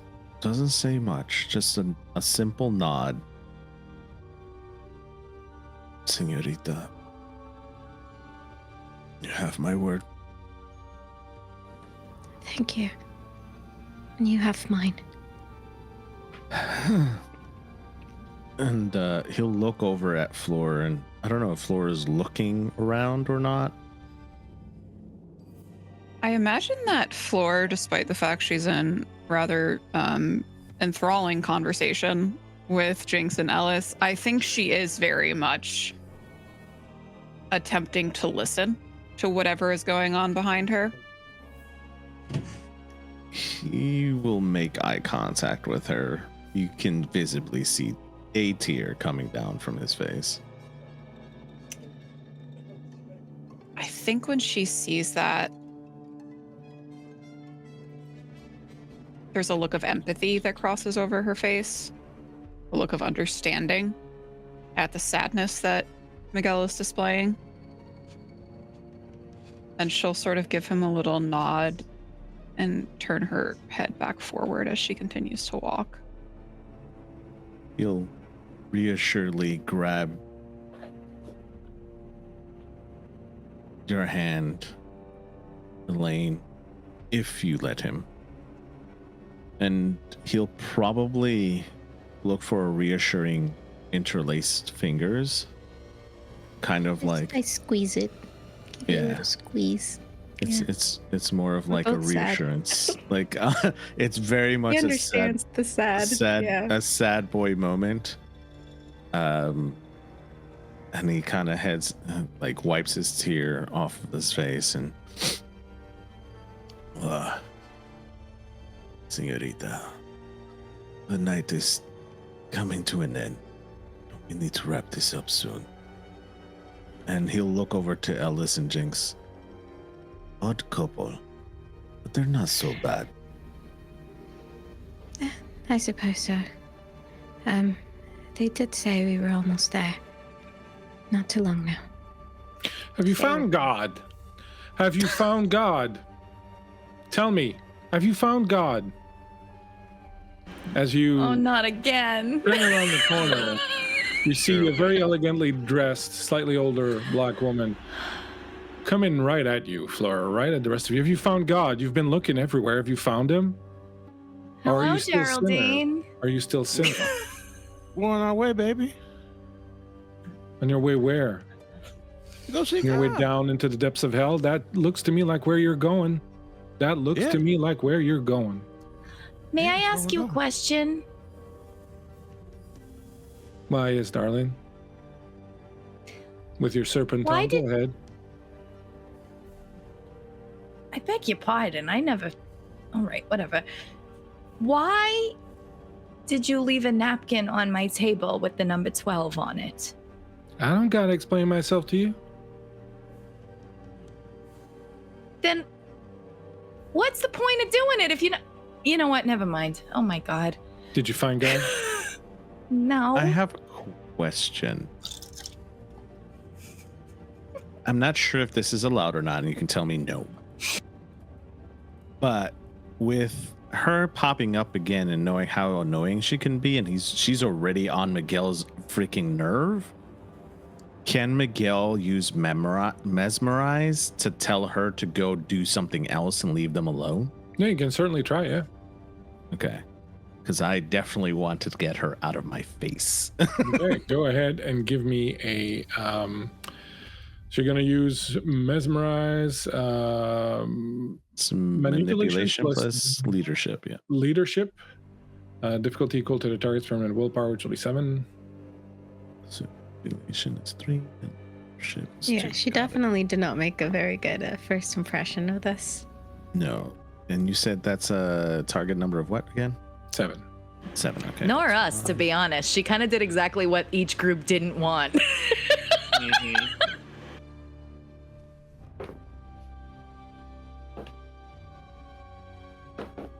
I swear to God, no way.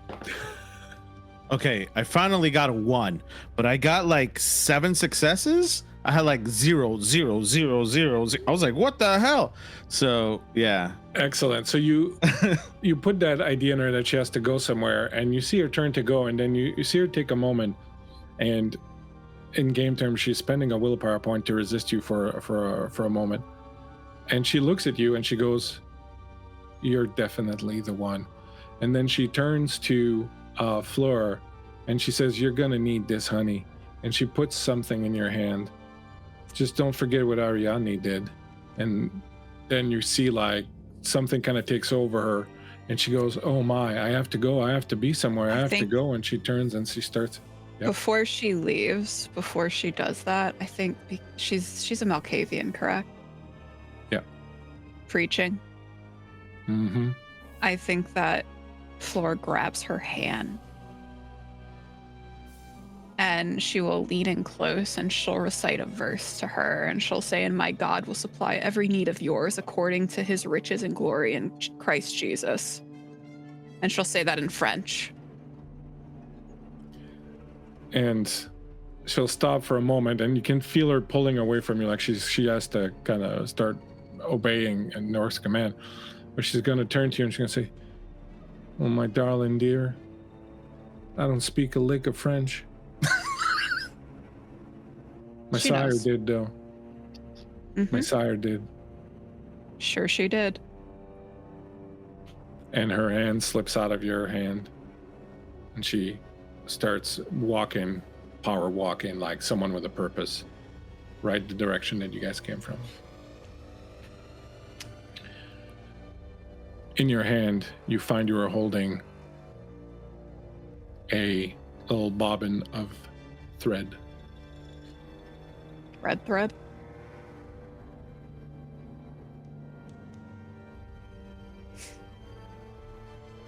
Reminds me of someone, Flora will say as she continues to walk.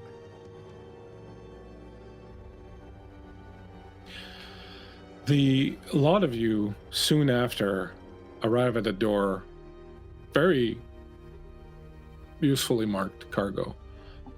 And Elodie turns towards all you, goes, "I said it was close," very happily, and then tries to open the door, but can't, because it's much too difficult for a child her size and age to pull that handle. No, down. don't worry, sweet bean. That's what Miguel does best. Miguel, destroy the door.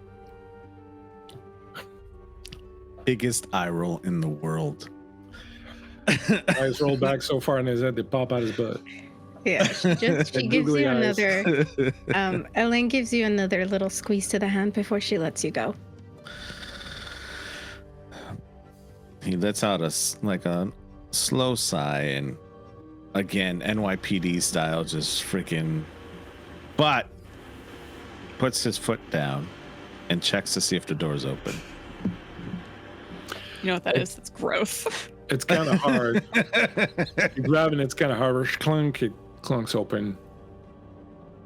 You push it open. As you push it open and walk in, the lot of you find yourself stepping into this very cavernous room. And it is very strange. You are clearly in the ship. You can see the contours of the front of the ship, but you know that doesn't make sense. Like, this ship is way too big. You shouldn't be able to see that, but you kind of see the contours of it, and it echoes very hollowly as you walk in. The room that you are in is basically empty. You were expecting to find loads of cargo, suitcases, luggage, boxes, things of that nature. But it's actually kind of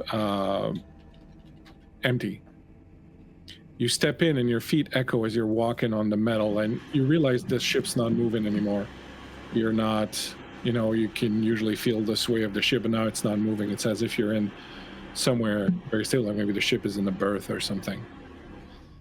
The only thing that you see as you step into this room is at the other end of it, sitting on a box of some sort of pedestal kind of thing, is a very big, heavy, just massive looking tomb or sarcophagus. All around it, you can see carved angels on the side of it. Strangely enough, at the center, on the side where you can see, the angels appear to be holding what would be like a sun or something like that. And engraved in it is what looks like a maze. When you approach it, you feel a sense of dread, but also a sense of hope, a sense of opportunity. Like, therein lies something that has something to offer you. And as you step into the room, Jinx, you are taken back very briefly to a moment when you were tied on that cross with your sire there. You feel her hand on your body moving up along your thigh, moving between them up along your stomach, and you feel that sense of connection that comes from the blood. You, for a split second, you understand that this connection with your sire is one that is so powerful and so deep that Ellis could never match it. You understand that the level of devotion, the level of submission that you have for Ellis is paltry compared to what your sire could elicit from you. You get the feeling that the pleasures and pain that would come from her would outstrip any Ellis could ever offer you. Ellis, you see out of the corner of your eye Jinx kind of starting to react, and as you go to reach for her to put a hand on her shoulder, whatever it is that you do to signify your ownership, you immediately understand that if you are to lead the revolution, if you are to change the world, if you are to get people to follow you and to enact on your dream and make it real, you can't let things like earthly attachments weigh you down. Every ounce of energy, every ounce of creativity, every ounce of power and drive that you waste on Jinx is an ounce that you can't put towards your vision, towards your dream. And when you reach the end, and when you're this close to achieving it and you fail, it's going to be because of what you had to give Jinx. And you know this with dead certainty in your heart. Elaine, the sense of perfume that you picked up on earlier, hers, comes back, but this time there's no scent of charred flesh that goes with it. It carries with it a sense that if you were once supposed to be dead, but you are not, that it is possible for other things that are supposed to be dead to not be dead anymore. And you get the sense that there is love in this world that endures beyond death, and that power is the one that can breach the veil, the one that can go beyond time and space and bridge that gap and bring two beings closer. And the three of you feel these emotions go through you very, very quickly, almost kind of like when you're flipping through channels on TV and you momentarily see something and go, oh, wow, is that? And then you're like, oh, no, it's not that. And you click again. It's that quick. It's very, very quick. It's very deep, very, very weighty, it reaches really to the depth of your core, but it's over in a moment. And you feel a sense of tremendous loss as you see these things basically coming and being offered to you. And then just as you're about to reach for them, being taken away. Can I use my heightened senses to try and figure out what's... Can you hold on to that for 1 second?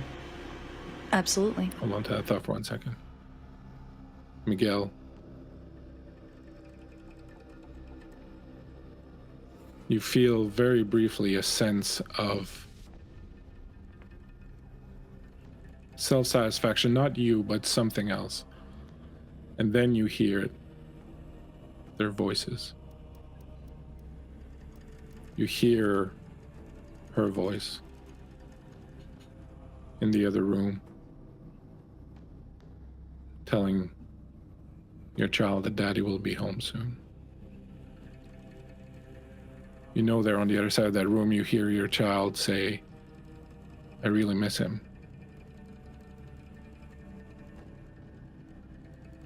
There's a door in front of you. It's a red door that's framed in this beautiful, deep mahogany wood. It isn't a wall that goes on forever. You hear their voices, their laughter, echoing on the other side. And you know, with deep, deep certainty, that if you reach for that door and open it, they will be there waiting for you. They will be there waiting for you. Daddy will be home soon. Querida. Can you hear him? He's just outside on the doorstep. He'll be here any moment now. All you have to do, Miguel, is put your hand on that handle, turn the handle, and open the door, and be with your family. He's going to place a hand on the door. To Papa. Visible tears could be seen on his face. Baby.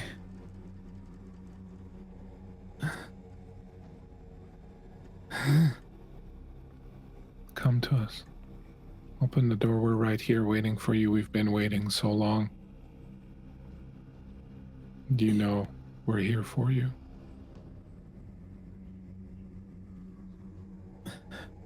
Puts his head on the door. Don't disappoint them again. At those words, he stops. And I'd like to have him, in a sense, remember the scene that he came back to? You can't. It's like it never happened. Because they're still alive. Right there behind that door. Never happened.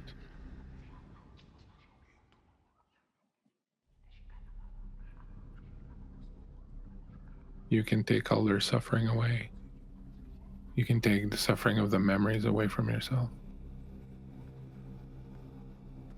Audible breathing is heard. You can see that he's fighting every sense of emotion.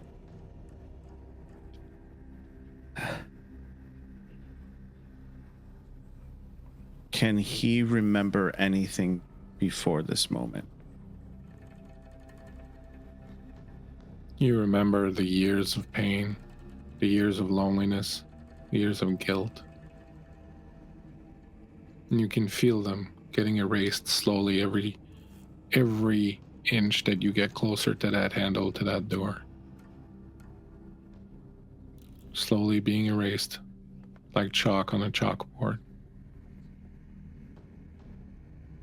Being slowly replaced by the laughter, their voice, the smell of your wife's hair, the taste of her skin, the touch of your child's hand on your ear, the way they would just reach out and grab your lobe for protection and safety when you were holding them. Just hang on to it.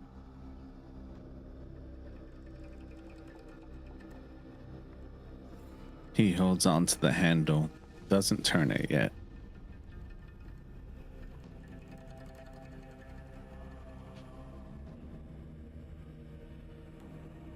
He wants to turn the handle, but he can't drive himself to do it yet. Of course you can. It's the easiest thing in the world. You kicked the door down earlier, he can certainly turn open the handle.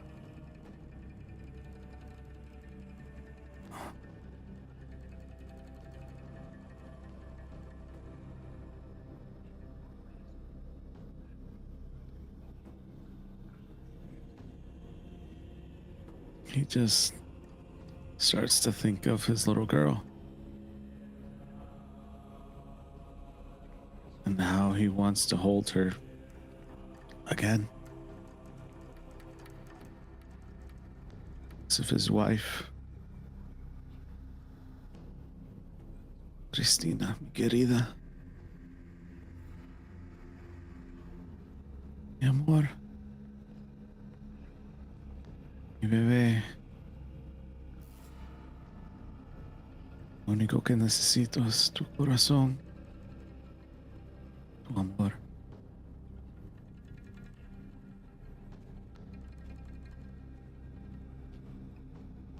Is there anything off that Miguel would sense being Kindred, that this doesn't feel right? Or is this all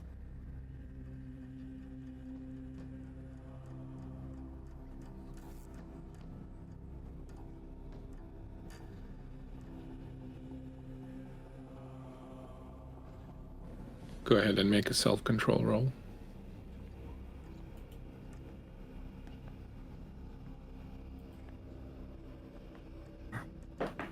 What am I shooting for?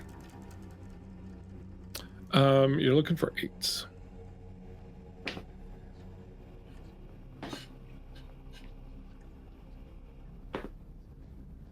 Two success. 1-1. You have 1 success. So 1 success.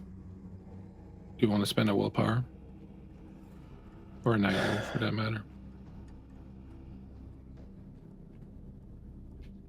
You need a 2nd success.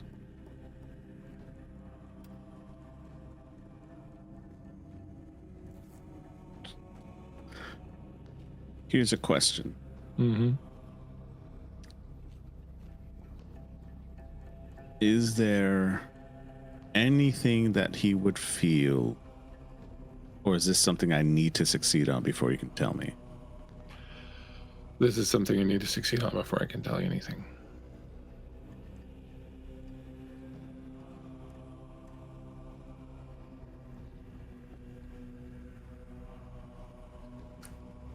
No, doesn't succeed. You open the door. Yeah.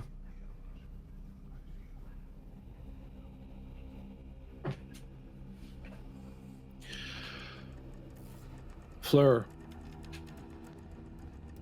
you feel Elodie's hand let go. She drops to the floor.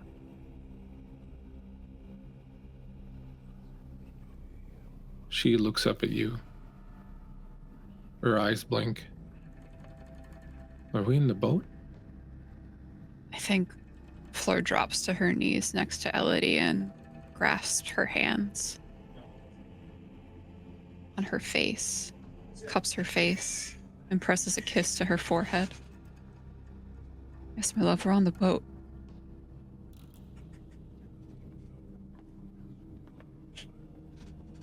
I don't feel so good. I'm really hungry, Mommy. I know, we'll get you some food soon.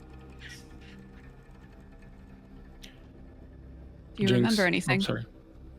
I just want to specify that Jinx, Elaine, and Ellis, you are seeing this. Say that again, Fleur, please. Do you remember anything? We came on the boat. I remember not feeling too well. I had strange dreams, Mommy. These people, I saw them. I dreamt of these people. Am I still dreaming, Mommy? Is this a dream? No, this is not a dream. You're very much awake.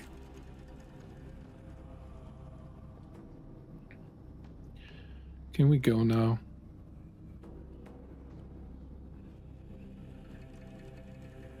I think Fleur gathers Elodie up in her arms like carrying a toddler, despite the fact that she's probably almost as tall as Fleur is now. And she looks to Jinx and Ellis and Elaine. She'll start to walk away.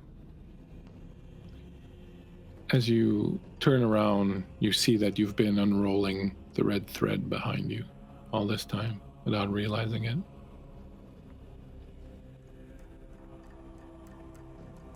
Yeah, Elaine would call out. She's like, wait. We still don't know what it is, and we don't know how to get back. You realize that the cargo hold is full. There are stacks upon stacks upon stacks of luggage, crates, all sorts of things. In front of you is a very, very old, decrepit box that almost looks like a coffin made of wood with old carvings in it. It's falling apart, it's rotted, and it's barely being held together. Did we not see the original, the fancy carved sarcophagus? You don't see that. So we only see this. Oh, okay. Yeah, and the room is filled with all the stuff that was there before. And what do we see Miguel doing? Miguel is standing in front of this coffin, and he puts his hand on it. Miguel, you feel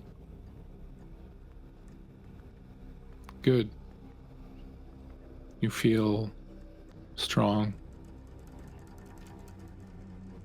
You no longer feel any pain, any grief, any sense of loss. All the people that have come before you and gone away, they don't matter. All that's left is what you're going to accomplish now. And you're very hungry. Very hungry. But you understand one thing. There's still a little bit left to go. And you know with a deep, deep, deep sense of certainty that someone's waiting for you at the pier in New York. people you haven't seen in a very long time, that you care for very much. But to get there, these three must not suspect you, or they will try to stop you. Then you feel something inside of you recede away, leaving behind just the strength and confidence and the knowledge that they're waiting for you when you land in New York.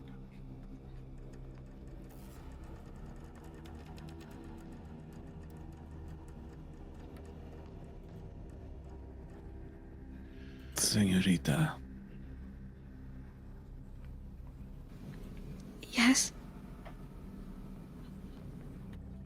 I need to go back to my room.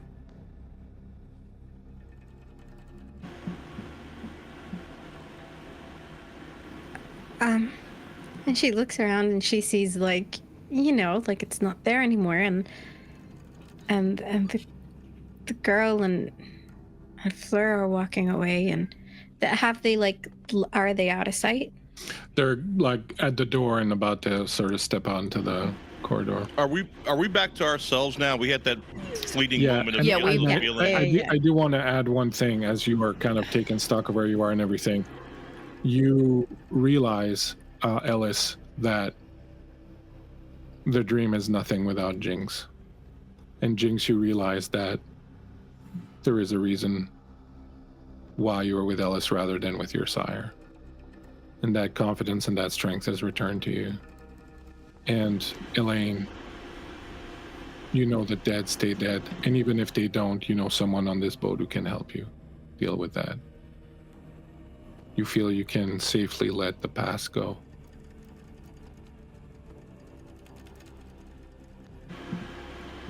Before anyone leaves the room, may I use my heightened senses just to see if anything sets off? Absolutely. Sorry. Thank you. Go ahead. No, it's okay. I wanted to just make sure. Because I'm like, I need to know what the hell's going on here. Do I have to roll something for that, or is it just... Yeah, heightened senses is your perception and some other... Perception. And... Heightened senses is... no, actually, it doesn't normally... Heightened senses... Part is normally required use of dice to be defined through a story description of player's imagination. All right, so what does that? Part represents effectively doubling the clarity and range of sight, hearing, smell. As essential. Okay, so you don't have to roll anything. You just sort of pump blood into it, and it doesn't cost you blood. Actually, you just sort of activate it. You don't detect anything out of normal. There's a lot of stuff in here. You smell oil. You smell leather. You smell wood. You smell old clothes. You smell, dirt, grime. You smell the smoke from the engines, the steam engines, burning coal. So you smell all of that. There is nothing that your heightened senses, which are still just physical senses, just to be clear, right, can feel is out of place. In fact, it feels more in place now than it has for a long while. The world feels very real and tactile and concrete and recognizable. Almost like, a veil had been lifted off of your senses or something like that. Okay. And I didn't notice Miguel doing anything out of the ordinary when he was reaching went up for to the coffin and put his hand on it, and that was it. So we do know that he touched the coffin. Yeah. He touched the coffin. Okay.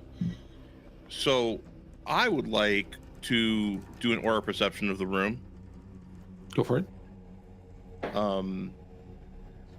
That is perception and empathy. 3. Okay.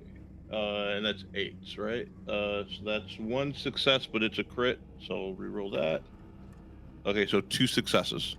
And what is it you're trying to ascertain exactly? I'm trying to ascertain people's auras. I want to see, what people's auras are. I'm not trying to be like obvious about it, but I'm trying to get a read of the room.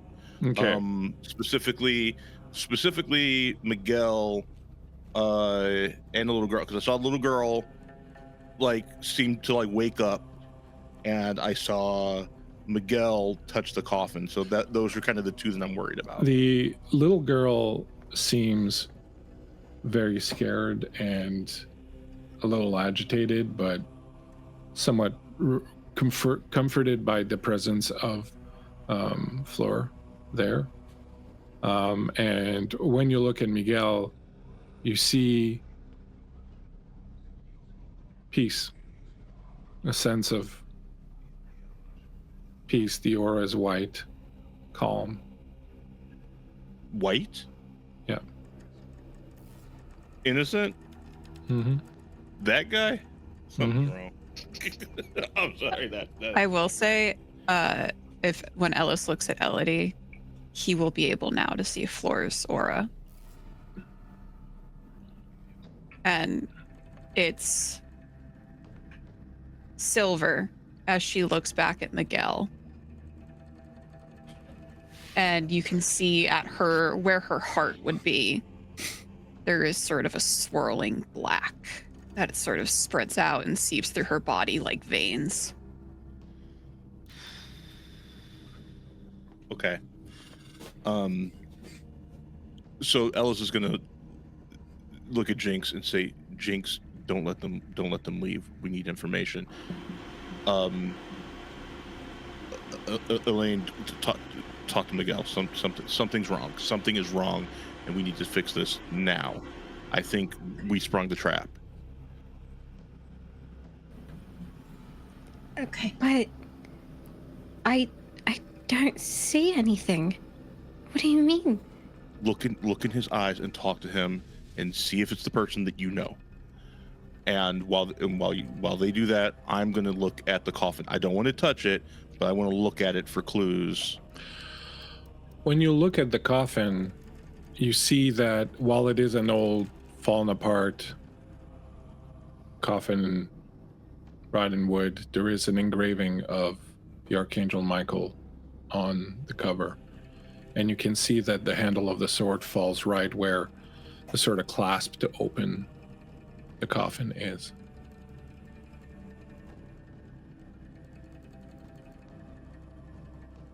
I'm going to defer to let Jinx do whatever Jinx is going to do first before I do anything. I think I'm just going to meet Fleur and the kid at the door and just not necessarily block the way, but just say, like, I don't know if there's anything you know that you haven't told us, but I think we all need to be here right now. And I'm sorry. I know you want to protect the kid. I really do appreciate that, but something is going on here, and it's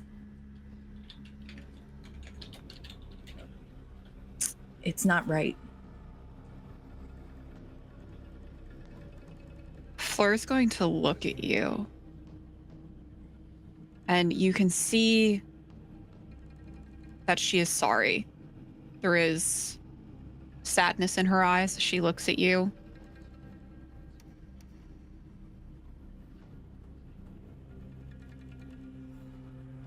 I'm sorry, but Mother has to protect her child. And if you try to stop her as she leaves, she will use Dread Gaze on you. I mean, I know that you're much older than me, so I know that I physically can't stop you, but I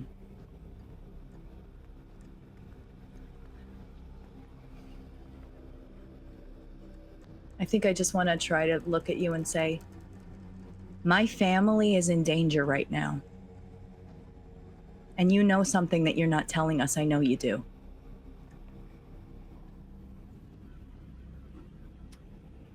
Fleur is going to use Dread Gaze on you. Well, and fuck you too, then. Leave.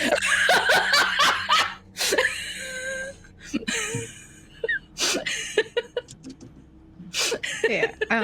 So and Elaine looks around and she's like, the coffin, you said the trap is inside the coffin. We haven't opened the coffin. What do you mean?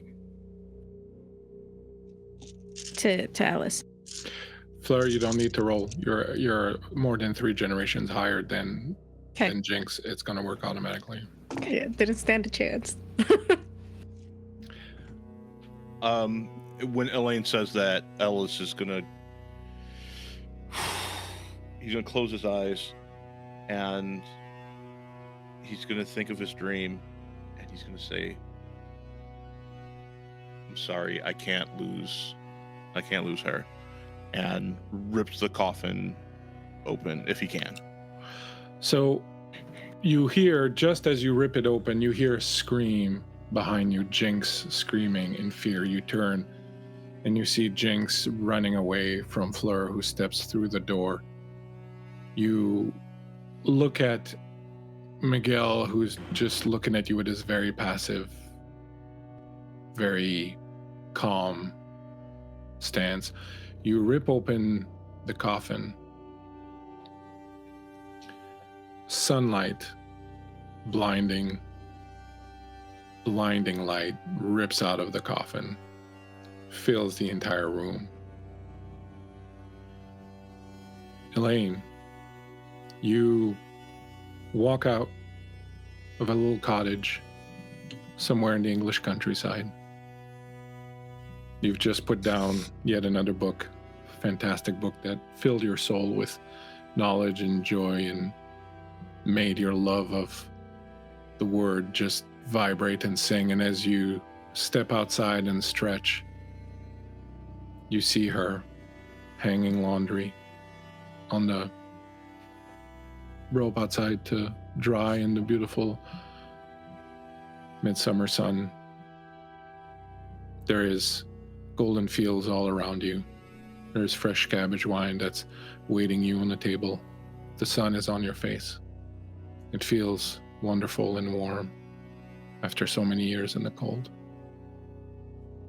Ellis,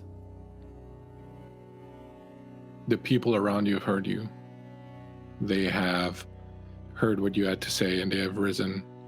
You stand on a corner in Harlem. You hear music playing in all the apartments, all the stores, the bodegas, everything. You see people in the street. Walking the streets are clean. The people around are happy. They've changed things. This is not the Harlem you remember. This is the Harlem you dreamed of. Somewhere nearby, there's a very, very competent pianist playing out some jazz the way you've never heard it before. Someone opens the door and looks at you and goes, "You come in to sit in?" And as they do so, you look up. You feel the noonday sun on your skin. It feels warm. It feels beautiful. It fills your soul with inspiration. And you look at the man who just talked to you and you say, "I think I got a good one to play now." Jinx, you sit at a little table right near the stage, watching him play. The thing about watching Ellis play is that it feels like the most intimate moments you've shared together. He plays that instrument exactly the way he knows how to play you, and he hammers the notes, and the sound that comes out of that instrument is without fail beautiful, soul-moving, heartwarming. You are sitting at a little table, smoking a cigarette, watching him play, just sweat pouring out of his body, just his entire heart and soul going into the music. The window next to you is open. You hear cars go by. You hear people talking. You look out, the sun is coming in. Beautiful, warm on your skin.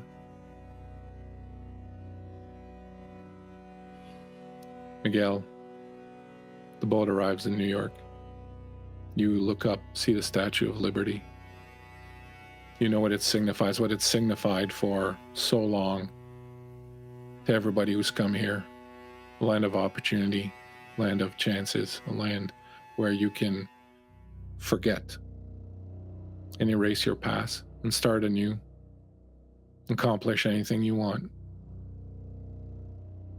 And as you step off the ramp and onto the dock, they're there, waiting for you.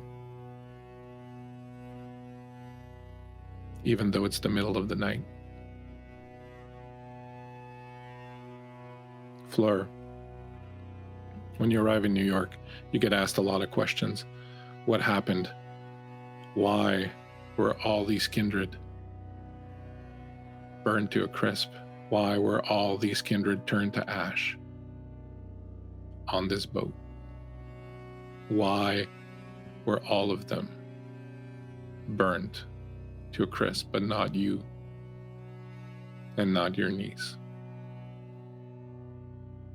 And you look at them, and with a smile you say some quote from scripture, something she taught you so long ago about how God protects those who protect themselves and how God forgives those who sin. Eventually, the Prince of New York, not getting any answers from you, but realizing there's nothing more to be found, allows you and Elodie to get on a train to Chicago.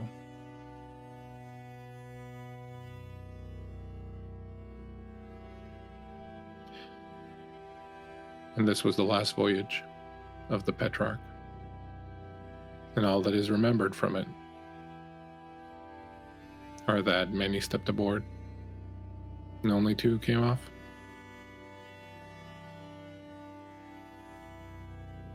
And the name slips away into legend, drowned into the sea, much like other famous boats before it. And that, my friends, is our story.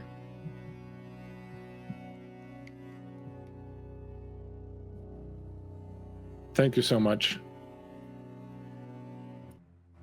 for taking part. You just left me alone.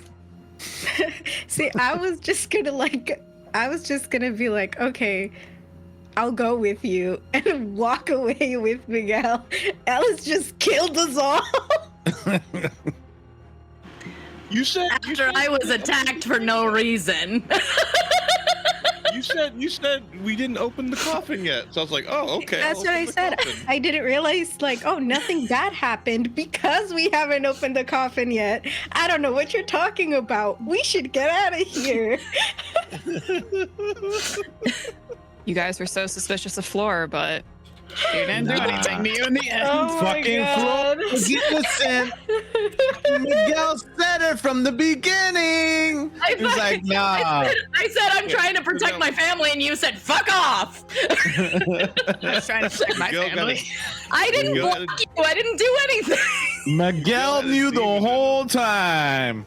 You had a demon in you. The Weird demon thing in you. Am I? the best thing Yes. the best thing is the demon literally had no handle on Miguel until Elaine started talking about his family and making him think about it. And in that moment, That's what I thought, because I was like, the thing didn't want him. Was it like, oh, and the second she saw, the demon saw how it affected him, was like, that's it. That's where I'm going.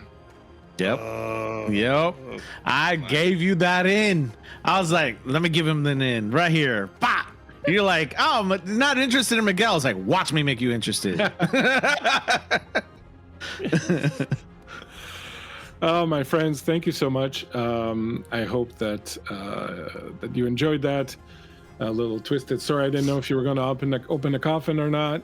That's why at the beginning I wanted everyone to hear what would happen if it got open. And so thank you very much, Ellis, for opening that, because you provided was probably the best ending for everyone in some ways with that that little moment. So thank you so much, everyone.